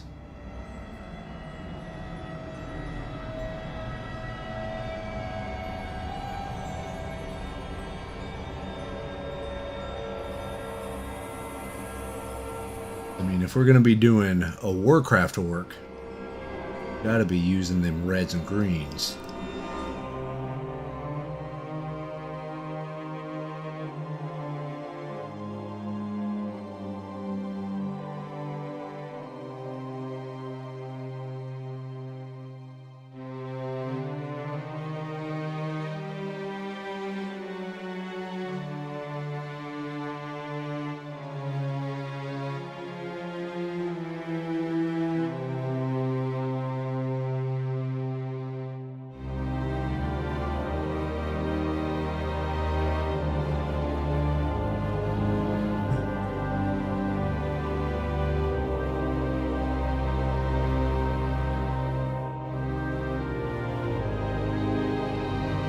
If this looks a little too bright or anything, what's nice is we can just kind of lower the opacity.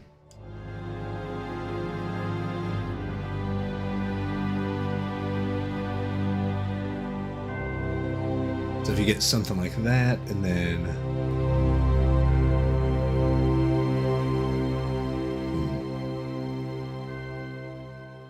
super subtle, right?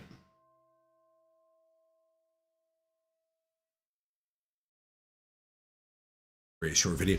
See, that'd be a lot of fun. Yeah, I think maybe the next YouTube video will be about how I use gradient maps, because there's so many different ways that you can mix and match, and I mean, of course, it's going to change depending on what the painting is and like what the need is.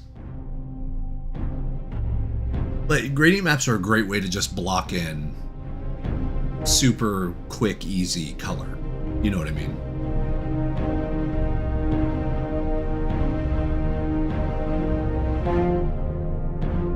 And then just like playing around with it, and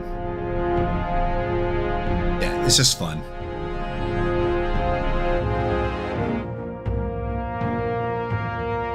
Let me bring over. So it's like, do we want to embrace the bombast of Warcraft art, like the Samwise DDA, sort of colorful, very high pigment, you know, high chroma.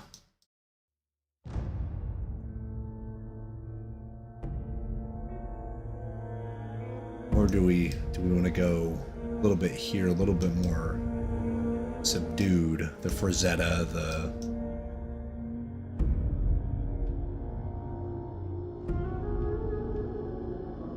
even Greg had some really nice brights in his fantasy stuff. Yeah, this is great. But it also works perfectly in grayscale.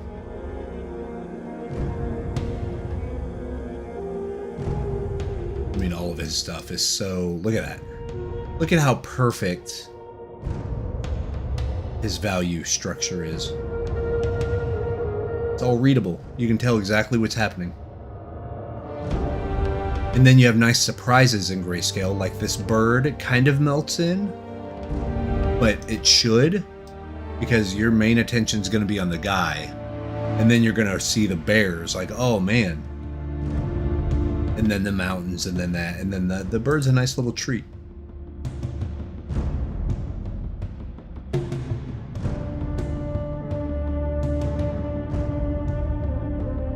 Hello! Hey! How are y'all doing? My French, I'm French, so my English might be bad sometimes. Hey, your English is probably better than my English. And I only speak English. I don't speak two languages. I don't speak multiples.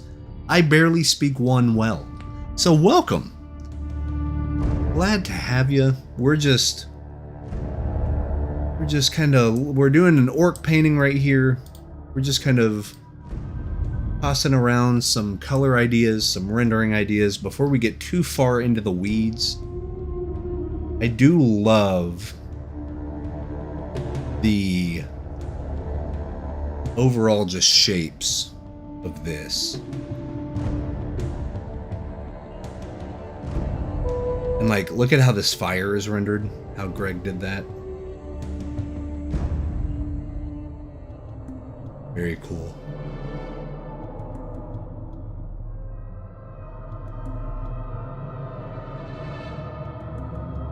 So here, see the nice little highlight glint. Some reflective blue light.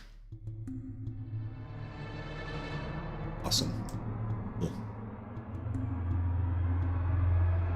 Yeah, Greg is a genius. Like, just looking at the way he solves problems, the answer is usually he simplifies it, right? Because like if we look at the fur, not a ton of brush strokes, not a ton of color variants.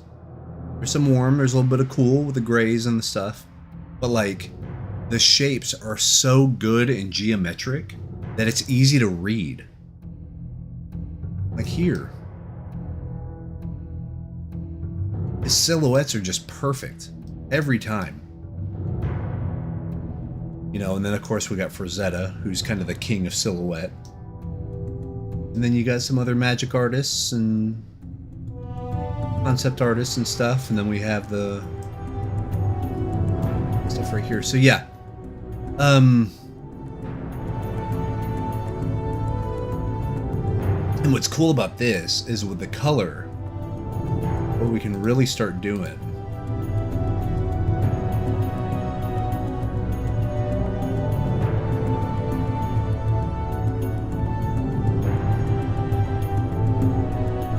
embracing that kind of light back here. Sort of like red, some orange, that saturation a little. Very much the sort of oranges.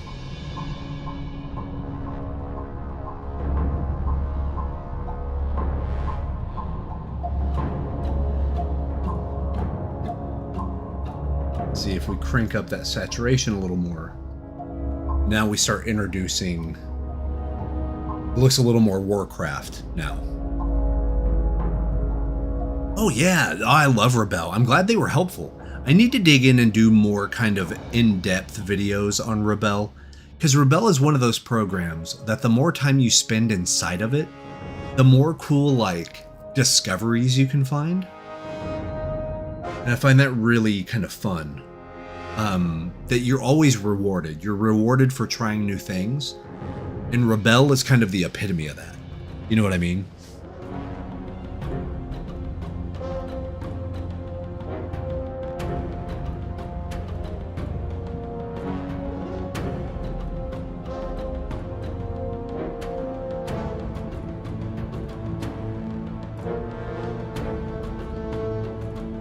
So we have that.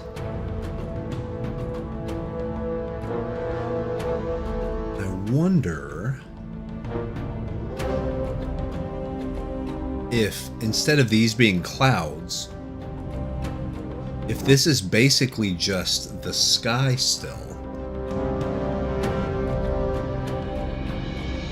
and what we have, yeah, that works better, and then all of this is smoke.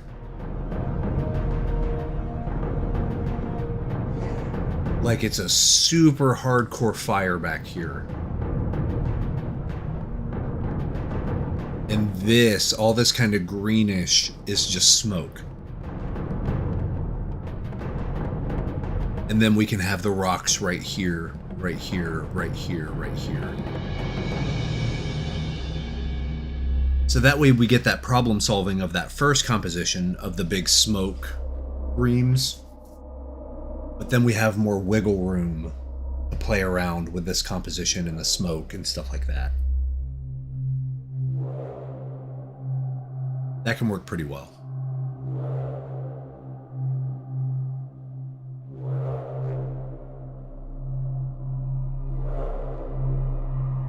Now the $1,000,000 question is, how rendered do we want this? Do we want it more of like the Greg Manchess big shape brushstroke, or do we need it a little more Andrew Marr Not a lot of visible brush strokes except for the background. Diego did the same thing. Diego Lorenz. Yeah, you can see this is pretty well rendered, but then in the background it's very impressionistic stuff. So we like came in and did something like this. Pick maybe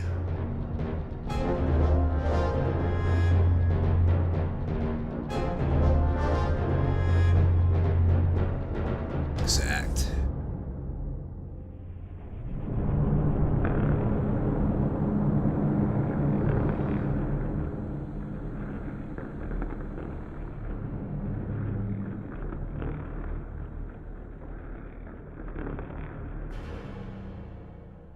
And then like here.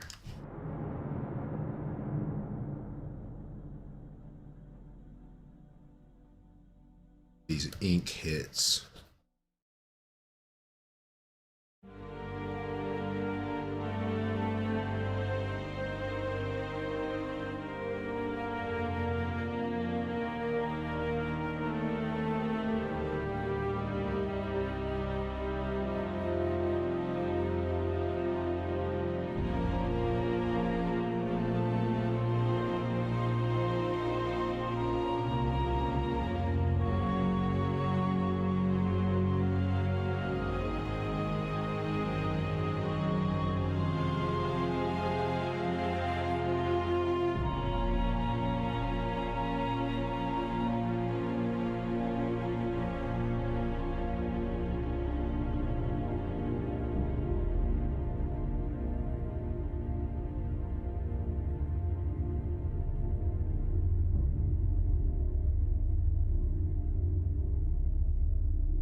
So yes, I have, this is basically a modified version of the Greg Rutkowski brush pack. So it has a little bit of grit and teeth to some of this. But the clip brush pack is, or the clip brush engine is outstanding.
this, we're getting rid of some of these marks. I'm gonna blend this in, and hopefully what is gonna happen is it's gonna start reading more like these are mountains behind him, and then these are clouds and smoke right here. That's sort of the goal, is to start figuring out that, because then what's fun, clouds and smoke and stuff are great, because since they are amorphous, they can move and you can shape them and stuff. They're great design tools because you can just make them go where you need them to go, as far as like keeping a focal point or whatever. You can just make it happen. And people aren't like, oh, that shouldn't, that cloud doesn't do what clouds do, or people are more willing to let you get away with some shenanigans.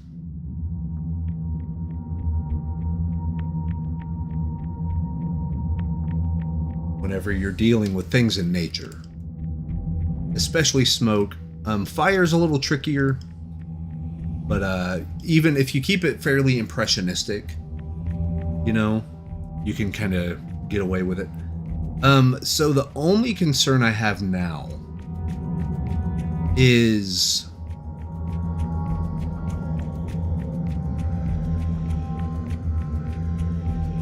this part right here.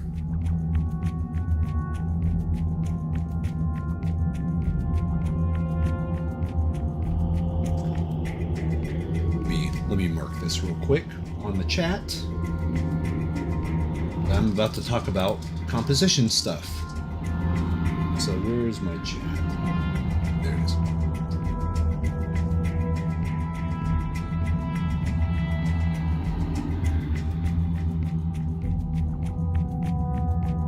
Okay. So this is becoming a tangent.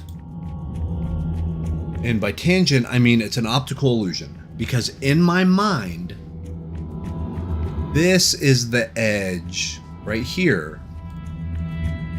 This is the edge of the mountain. And the stuff back here is sky or clouds or smoke or whatever, right? The problem is the midtone of this and the midtone of this are the same. Meaning, if I zoom out, this part, this darker area right back here, looks like a continuation of this mountain, which is not true. In my mind, it's not true. I could make it that way. I could make it to where this mountain comes over and across here. But in my mind, this mountain does this, comes down. So, to fix that, I will just push this part further back, right? Which means I will lighten the values.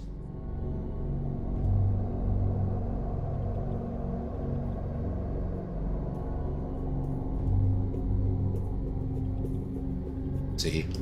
And now that shape reads more clearly.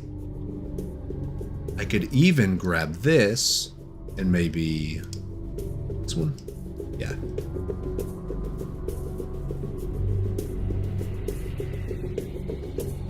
And like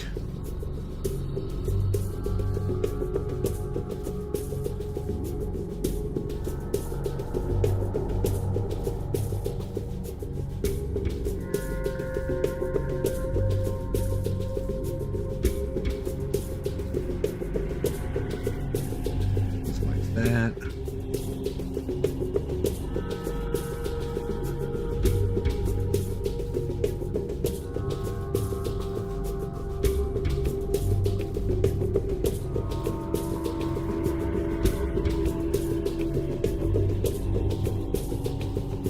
Smoke here.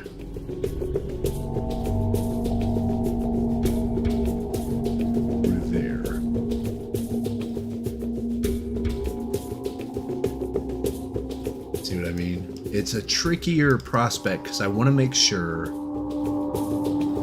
those values are different enough and lighten that.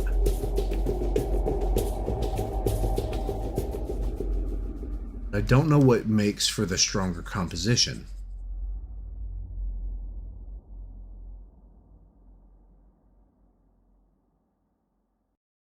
You know what I mean? Maybe we can keep it like this and then maybe introduce maybe the best of both worlds, where we have all this kind of lighter, but then see how we're gonna kind of do that, right? So now we do have another mountain that's further back. Maybe add a little bit more depth that way. Like that.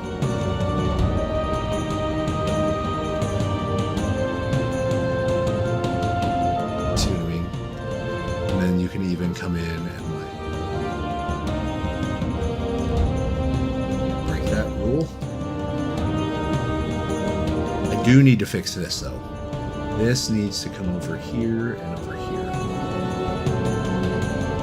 That way we get a nice silhouette shape of that spike coming up over.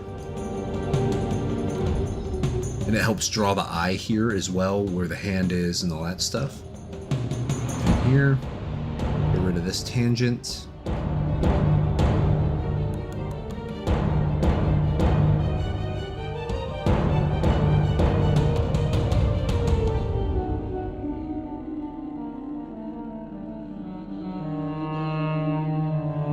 Maybe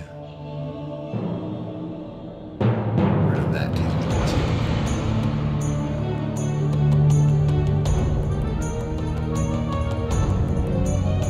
Yeah, this is all essentially just building these shapes.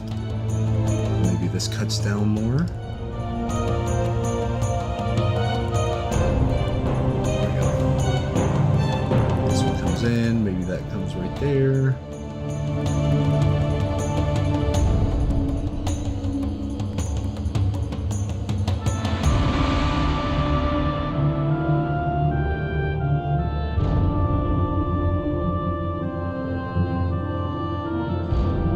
What's up, Mert?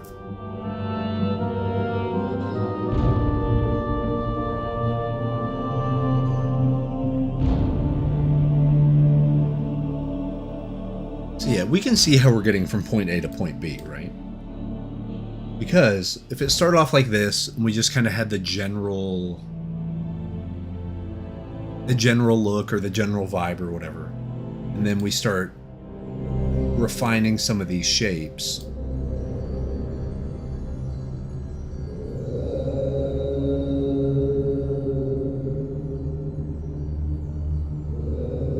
Now that I'm looking at the initial one, I wonder, this mountain come up above that? Up here maybe?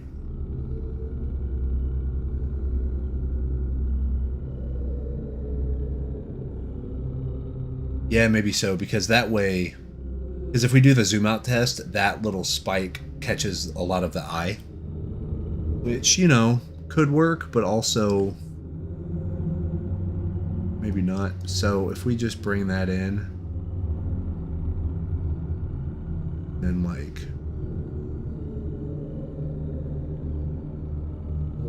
and of course this can be darker still, but because it's closer in relativity to the same value, it's not going to like catch your view off guard. You know what I mean? Like, it's a smoother look. Yeah.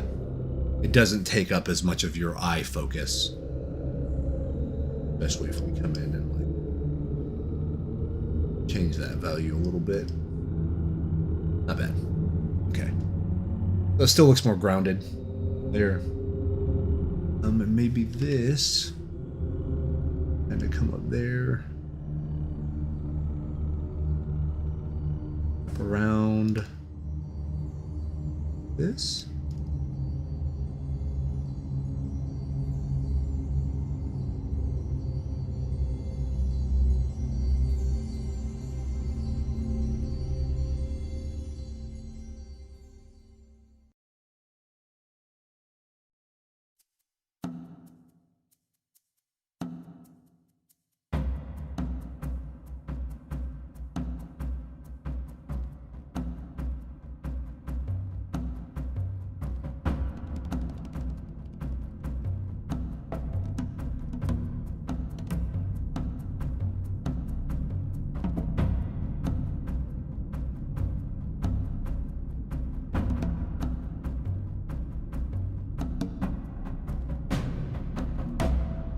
I'm going to lock down the silhouette a little bit more.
Start coming in here and like hitting bits of highlights.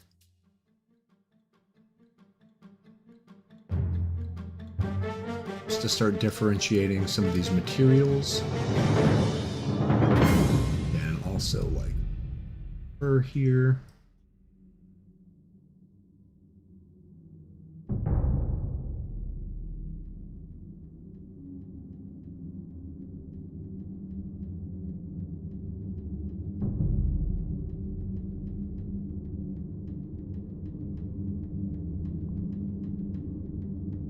And I kind of like this messy, this stuff around here.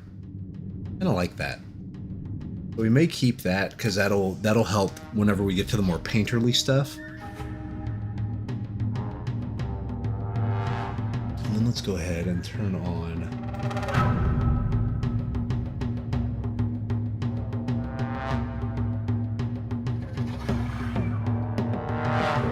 We could kick this old school and make this kind of almost like a Thomas Elliot or a Karl Kopinski ink thing, and just keep it monochromatic, or I should say keep it in the gradient map, and that's it. Keep it like just gradient mapped and not worry about introducing these overlay colors. Like, we still have them, you know what I mean, so we can still use them if we need to, but I do think that could be more striking. And then like if we come over,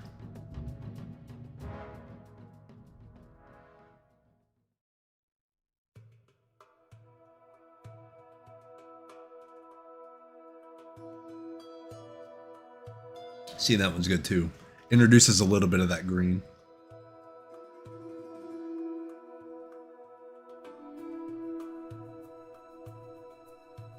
I wonder.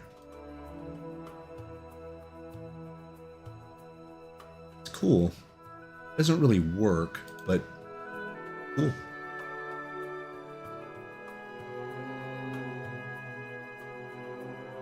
Yeah, that one just feels better.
So I think we are about to hit the cleanup stage.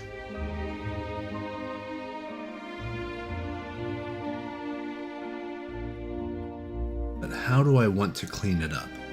So this is where we make that decision on how painterly do we really want this to look. Do we want this to look a little more, you know, in the style of Greg Manchess or something? Or do we want to make it a little more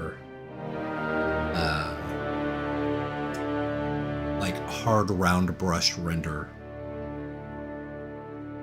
Because I think with an orc, in my mind, an orc painting might do well with that sort of aggressive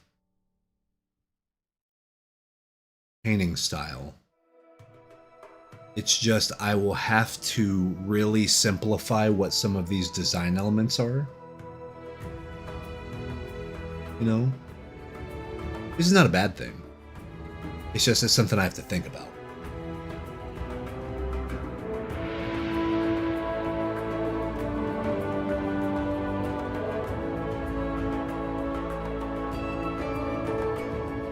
But maybe that could be one of those things that we sleep on tonight. You know? Because I actually think we're at an okay spot as far as how much progress we made. You know? It's like I think the image works. I think it does okay. I still need to fine-tune a few design ideas. I really need to actually look at more of Grom's outfit and everything, but you can see every era is slightly different. And I mean, this is essentially kind of like a fan art, so we can sort of do whatever we want. We have the motifs in there, we have angle, we have the kind of the vibe, as it were. It's just some of this, yeah, the design material might be a little different. You see, like this front kind of skirt is going to be different than the one here, which is more skull heavy and things like that. So we get some more time to play around with this. And once we start adding the bigger brush strokes, you know, this type of thing. Because what's funny, I can draw a direct line from this type of rendering to this type of rendering. I think it's the same thing. They just use, like, Greg was using a filbert brush and maybe like a flat, while Peng Yu used hard round brush. But like, I think genuinely, I think the technique is very close to the same as far as like putting brush strokes down and how they're thinking about information and light versus dark and all that stuff. Like, I can genuinely, these are of the same cloth.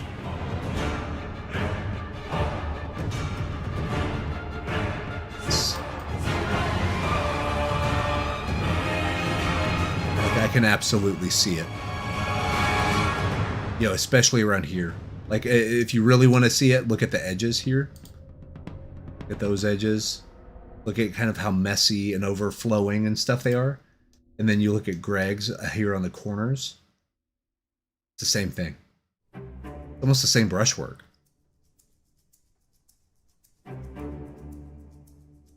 We could nail something like that down. I mean, I just love the striking shapes here. So maybe solidifying the silhouette even more than what we already have should work okay. It's just going from the point that we're at now to the kind of painterly where I can see it is going to take a little bit of like fiddling around. Because right now I just see this as kind of a rendered hard round, you know, airbrushy sort of thing.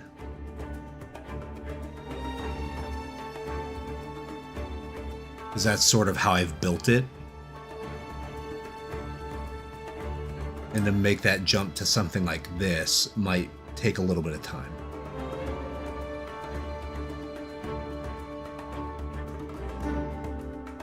All right, thank you, brother. Have a great day, Brent.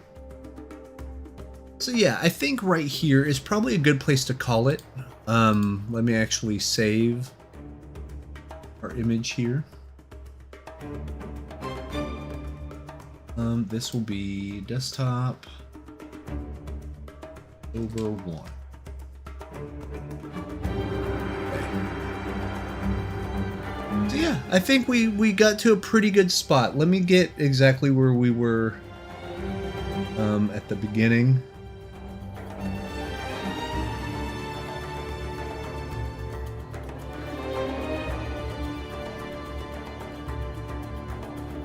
So this is what we started with, you know. This is kind of what we had to begin with, and even that really started with this. So this is what we started with, you know. And to go from this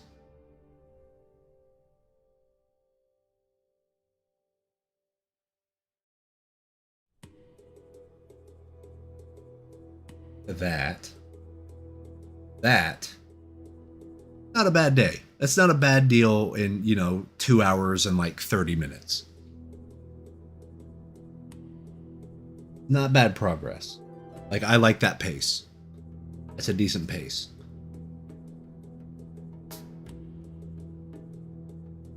But yeah, I think people are heading out. I know we have some lurkers here still, and I appreciate you.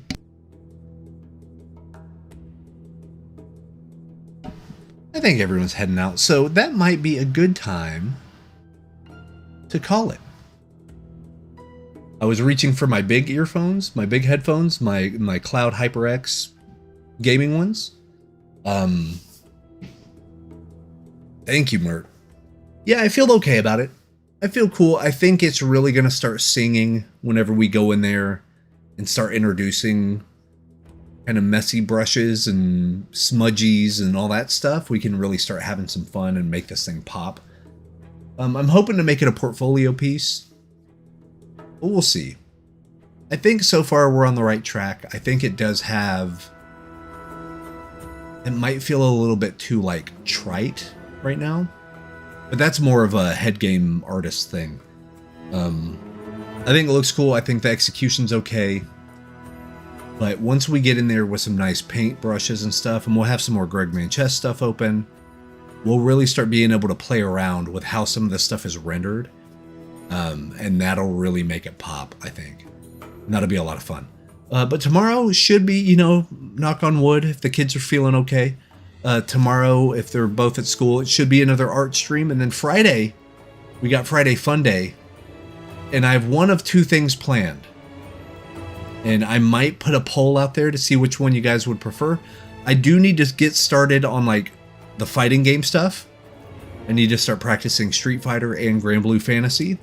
So it might be that, and us talking about the mechanics and fundamentals of fighting games, and trying our best to, like, kind of learn that with our custom fight stick.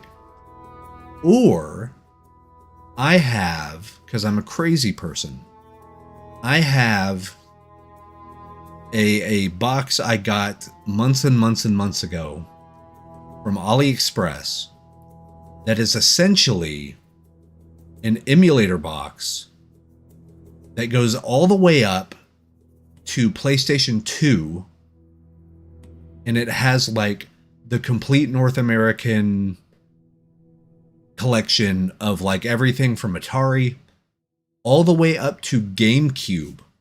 Doesn't quite have every PS2 game because there's like 4,000 of them. But this thing's a 4 terabyte hard drive just of retro games. And I need to set it up. I need to get it set up. I have a capture card. We could just play retro stuff for the whole day. You know, for the whole stream, all like 4.5 hours. We could put it up. And ironically, I figured out the best way to capture stuff like Ghost of Tsushima, Ghost of Yotei, any PlayStation 5 game. I don't need my capture card. I just use the PlayStation Remote feature, and there's something called PX Play, and it's perfect. I have fiber internet, so I'm hardwired on the PlayStation and on my computer. It comes in perfect. You can't tell that it's a video stream. It has like a 4 millisecond delay, which is nothing. There's no lag. It runs perfect. So it's like, I might even buy Helldivers on the PlayStation. I'm only like a level 5. It won't take me long to get back there. But because it has crossplay, the performance will be better. We could just use Discord or voice chat. Like, you know, you got back on Helldivers? Heck yeah, dude. Yes, sir. So I'm thinking, Marco, Friday might be a little fighting game study time. You know, and I don't know what your availability might be on that day, but Friday fun day, we either got, you know, doing the Grand Blue and doing some Street Fighter training, or we got the retro box. We got the, I can't remember exactly what it's called. I think it's called like the Super Console X5 something something something. Comes with a GameSir wireless Bluetooth controller, which is pretty dope actually. Comes with all that stuff, but it literally has every North American game released from the Atari 2600 all the way to the complete GameCube, which is nuts. Complete GameCube library, and like 600 PS2 games, and it's supposed to run it like a freaking dream. We have the capture card. I don't know which one, because we can do one or the other. Probably not both, because I know both it'd actually cut all of it down. But let me know what timing on there. Okay, so we'll do fighting game. We'll do fighting game stuff this week. We'll do that. That'll be fun. You can see me rage and get real bad at fighting games. Get smoked on the ladder. Actually, it shouldn't be too bad on the ladder, because the whole idea of a ladder, and we're going to talk more about this on Friday, but the whole idea of the ladder is it lets you know where you're at, so you get 50-50 win-loss, right? So it's not about being the best on the ladder, it's about like, where am I ranked? And then at that rank, what do I learn? And then after you learn those tools, then you go up, and then you go up. Same thing with StarCraft. Like, where you are tells you what mechanics you need to work on. So I'm going in, I'm going to go in, I'm trying to get my blocking down, you know, block, you know, pay $70 to block, anti-airs, and drive impact reversals. That's my main focuses. My 3. And that's already a lot. But like, I think if I can anti-air okay, if I can do the drive impact, you know, reversal or the secondary stuff, like react to that. And then maybe some like little bit of footsies, a little bit of something here or there. Not even a combo necessarily. Like I could do maybe a 3-hit combo. Anyway, that's what I'm saying. That's where the mind is at. Just work on the basics, work on those fundamentals. I'm hoping by the time we get to March, I will hit that kind of Diamond 5 master rank area. Even like, let's just say Diamond. Get to Diamond. That way I'll be fighting against Diamonds and master rank, because that's who we're going to see at the tournament, you know. Oh, Battlefield 6. So I don't have Battlefield 6. I'm trying to decide if I want to either, because I played the Battlefield 6 beta and I liked it okay, but then I got Black Ops 6. I know Black Ops 7's coming out in November, at like half price, and I've been playing it, not a lot, but like a little bit every week. And then I'm like, well, one, I'm not good at shooters, but also, do I have the time to dedicate to that? Because what I'm really knee deep into right now is Monster Hunter. Monster Hunter Wilds. I am very much into that game. In fact, after I get off here, I have about an hour I can play before I go get the little ones from school. And I only have 2 fights left to get out of low rank into high rank. You know, I think I have like 14 or 15 hours on the game, which doesn't sound like a lot, but for me, putting that amount of time into a game is actually quite a bit lately, just because of the art stuff. But once we unlock that, and it turns into like actual Monster Hunter, where you just have the urgent quest, and you go do this and this, and oh, here's the tier 5, tier 6, 7, 8, 9-star stuff. That's where the game opens up, and like super fun. So I'm hoping to get there. That's been kind of like my massively multiplayer game replacement, because I used to be into WoW and everything all the way back to like Dark Age of Camelot and Ultima Online. But I'm finding that, one, I don't want to pay a subscription fee, so that's why I have like Guild Wars 2 and stuff. You don't have to pay a sub fee. But with Monster Hunter, you buy it once, and then it's like a raid. The whole game is raids over and over and over that you can play solo. You can also play it with a group. So like it's scratching the itch pretty well. But as far as the competitive games, we have the fighting games, Street Fighter 6. We have Grand Blue Fantasy Versus. I have a whole bunch of fighting games, but those are the two main focus ones, I think. And then of course for RTS, we got StarCraft 2, which I'm the best at, but not very good. Like, I'm the best out of all the RTSs, I'm the best at StarCraft, but I'm terrible at StarCraft, And then we have Age of Empires 4, which I want to dig into more. I think that's more my pace, like the dad era. The only thing is, each one of those matches lasts for like 45 minutes. My StarCraft matches last anywhere from 6 minutes to about 11 to 12 minutes. Anything after that, I just go whole hog and I win or lose. I usually tap out at about 20-minute matches. Yeah, there's too many games.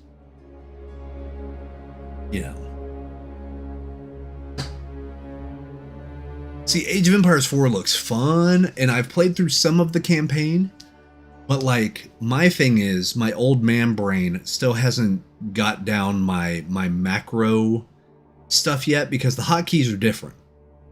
I'm very locked into the StarCraft custom hotkey stuff that I set up. So I need to find a way to translate that over to Age of Empires. But I don't know how well that would work. They're just such different games, There are too many games. What's up, Beef? Yeah, decision there's too much, and it's all good. That's the real problem. If there was like a dozen games and only 2 of them were any good, great. We play the 2 good ones. But like, there are dozens. I literally have, how many games just on Steam do I have installed right now? Let me check this. Library. Installed. I have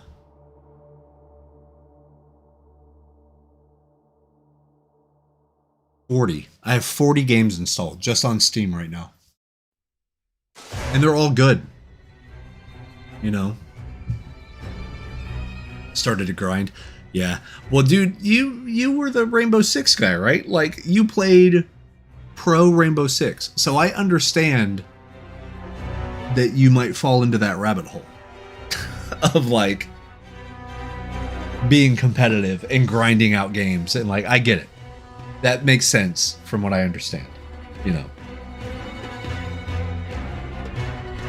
But yeah, we got everything installed right now from like, of course, Helldivers and stuff, but we have like Final Fantasy Tactics. We have the new Digimon game, which apparently is rad, is super good. I'm probably 20-something hours into Star Ocean The Second Story R, which is a game I've beaten many times. But the newer one, the remake-ish that came out, I haven't beat that yet, so... Only grind art. Heck yeah, man.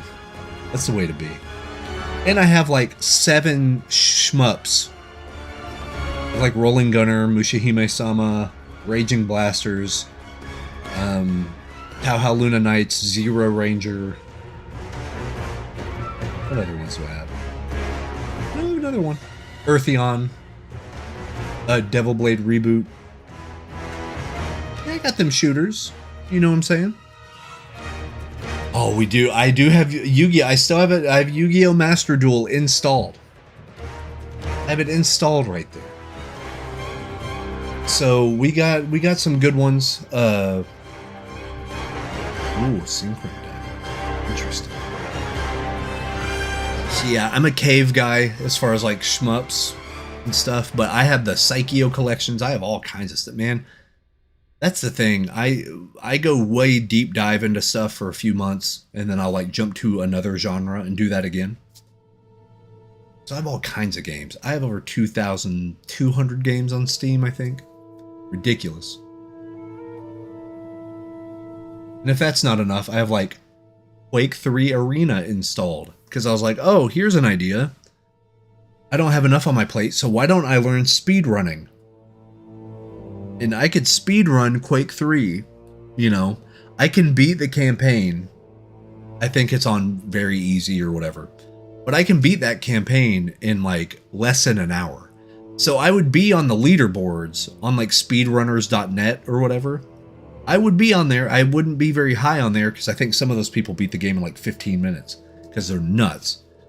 But, you know, I could do a sub 1 hour run of Quake 3 Arena.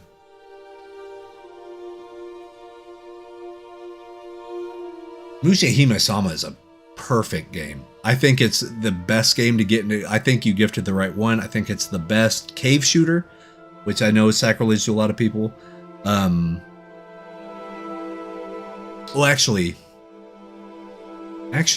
I have the best cave shooter. Where's it at? It's somewhere.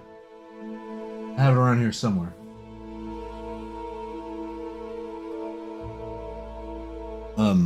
It's Dodonpachi. Which one is the... Not reincarnation. It's, what's the other one? Dodonpachi DOJ, right? Heck yeah. Got the Halo, yeah, all that. But Unreal Tournament 99. Daikatana, yes sir. John Romero's own Daikatana. So it was impossible to beat. Oh god. Yeah, it does get very, very difficult. Like all the meme pictures of all of the bullet hell stuff and like your little dot is like doo doo doo doo. But like Ikaruga, Radiant Silver Gun, give me all that Saturn stuff, Batsugun. Give me all that stuff, man. I'm in. God Cormac, yeah. If you haven't read Masters of Doom, you should. It's a great book. But yeah, I mean, hell, dude, I used to make build engine levels in high school. I would, you know, which is still, you know, 20-something years ago, but I would go, and in the yearbook club, I was the editor of the yearbook. I had my own PC that had a floppy drive. So I got my Duke Nukem 3D, I got, you know, the Doom stuff, all that, and then I just started making levels. And it's funny, that's how I got into the Unreal Engine. Because I used, like, GTK Radiant back in the day. Kids don't know about that. GTK Radiant is how you would make build or BSP levels for Unreal Engine games back in the day. That's how I learned about texture mapping, as far as like putting a picture onto a polygon and then scaling it in a way that made it look like a thing. All that stuff's actually come in handy for this, because I know my way around the Unreal Engine, I know my way around Unity. I'm gonna probably learn Godot, like just how to figure it out and get out there. All the old game dev stuff from way back when, doing Quake 3 levels and Unreal Tournament 99 levels. It helps. Ironically, it helps. And I can always just, you know, make an environment. If I need an environment, I'll just go build one. You know, it's fun. It's very, very cool. On to Source. No, that's a good one to start with. And I mean, it was open enough. And then you had stuff like Gary's Mod, which kind of bridged the gap. So people could, it was almost like Mario Maker. Before Mario Maker, you know what I mean? Like, you could go into Gary's Mod and figure stuff out. But Source was great too. I liked Hammer. Wasn't that the name of the editor? Was Hammer? And then I would be crazy and I'd figure out, okay, how do I export a GTK Radiant map over to Hammer to all that stuff? All that stuff. It's fun because the lighting structure is different and the way the global illumination, this was before global illumination.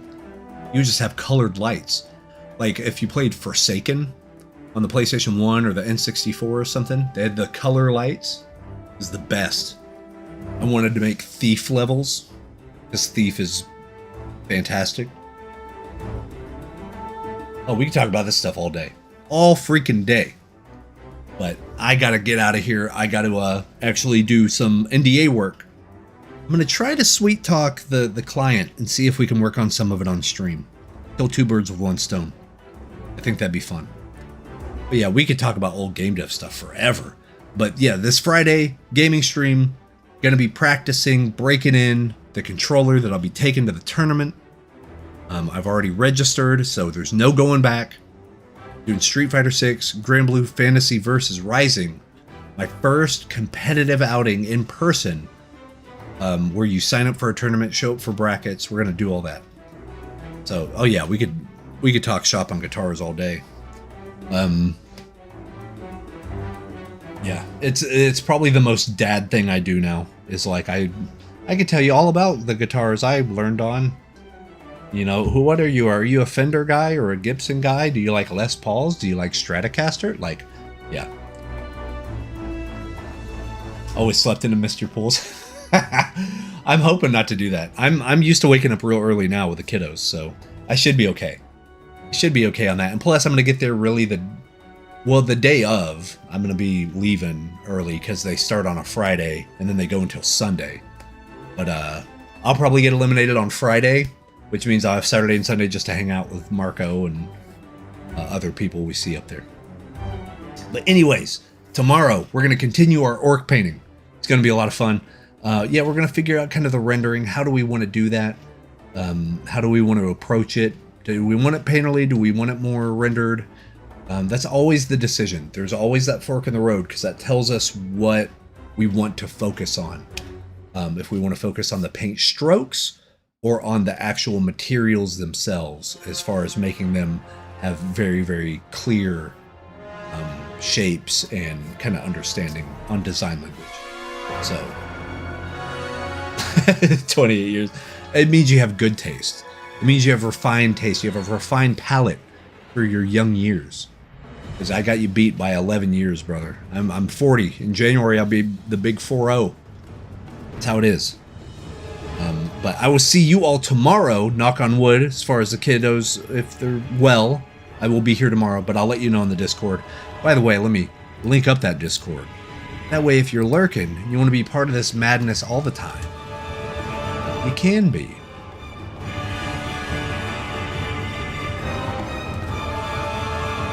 That's it for me. You guys have been fantastic, as always. We'll be back here tomorrow with some more artwork, some more fun. Some more chat and some more really epic, Blizzard music. So, we'll see you then.